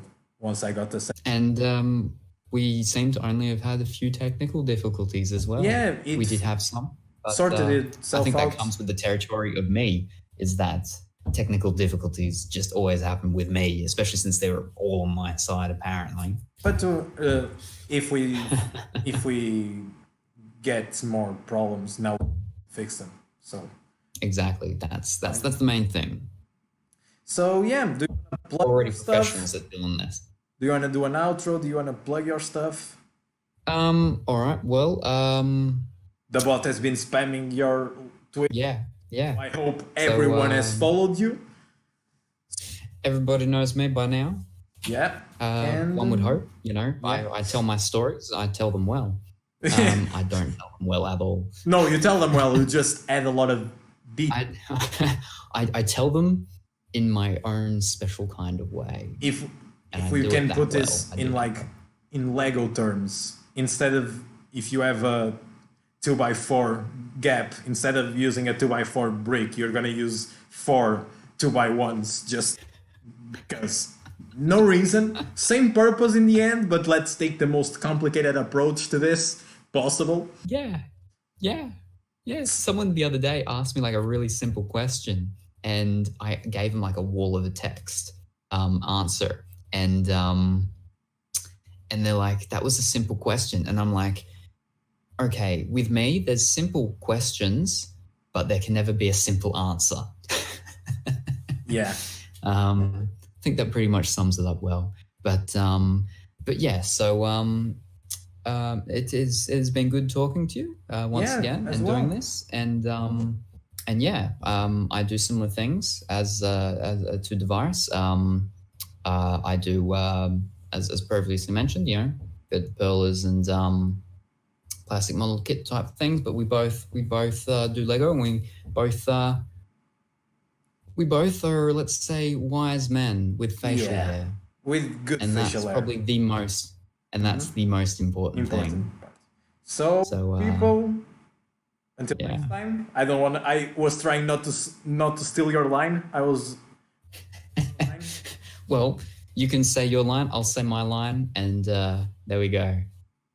So what is your line? Do you have a line yet? No, I don't have a line. Or I don't. Okay, well, I'll say my line, and then you can just say my line after. I'll say your line. So, okay, well, it's been nice having you all here. Thank you for joining us, and we look forward to seeing you next time. Bye for now. Bye for now.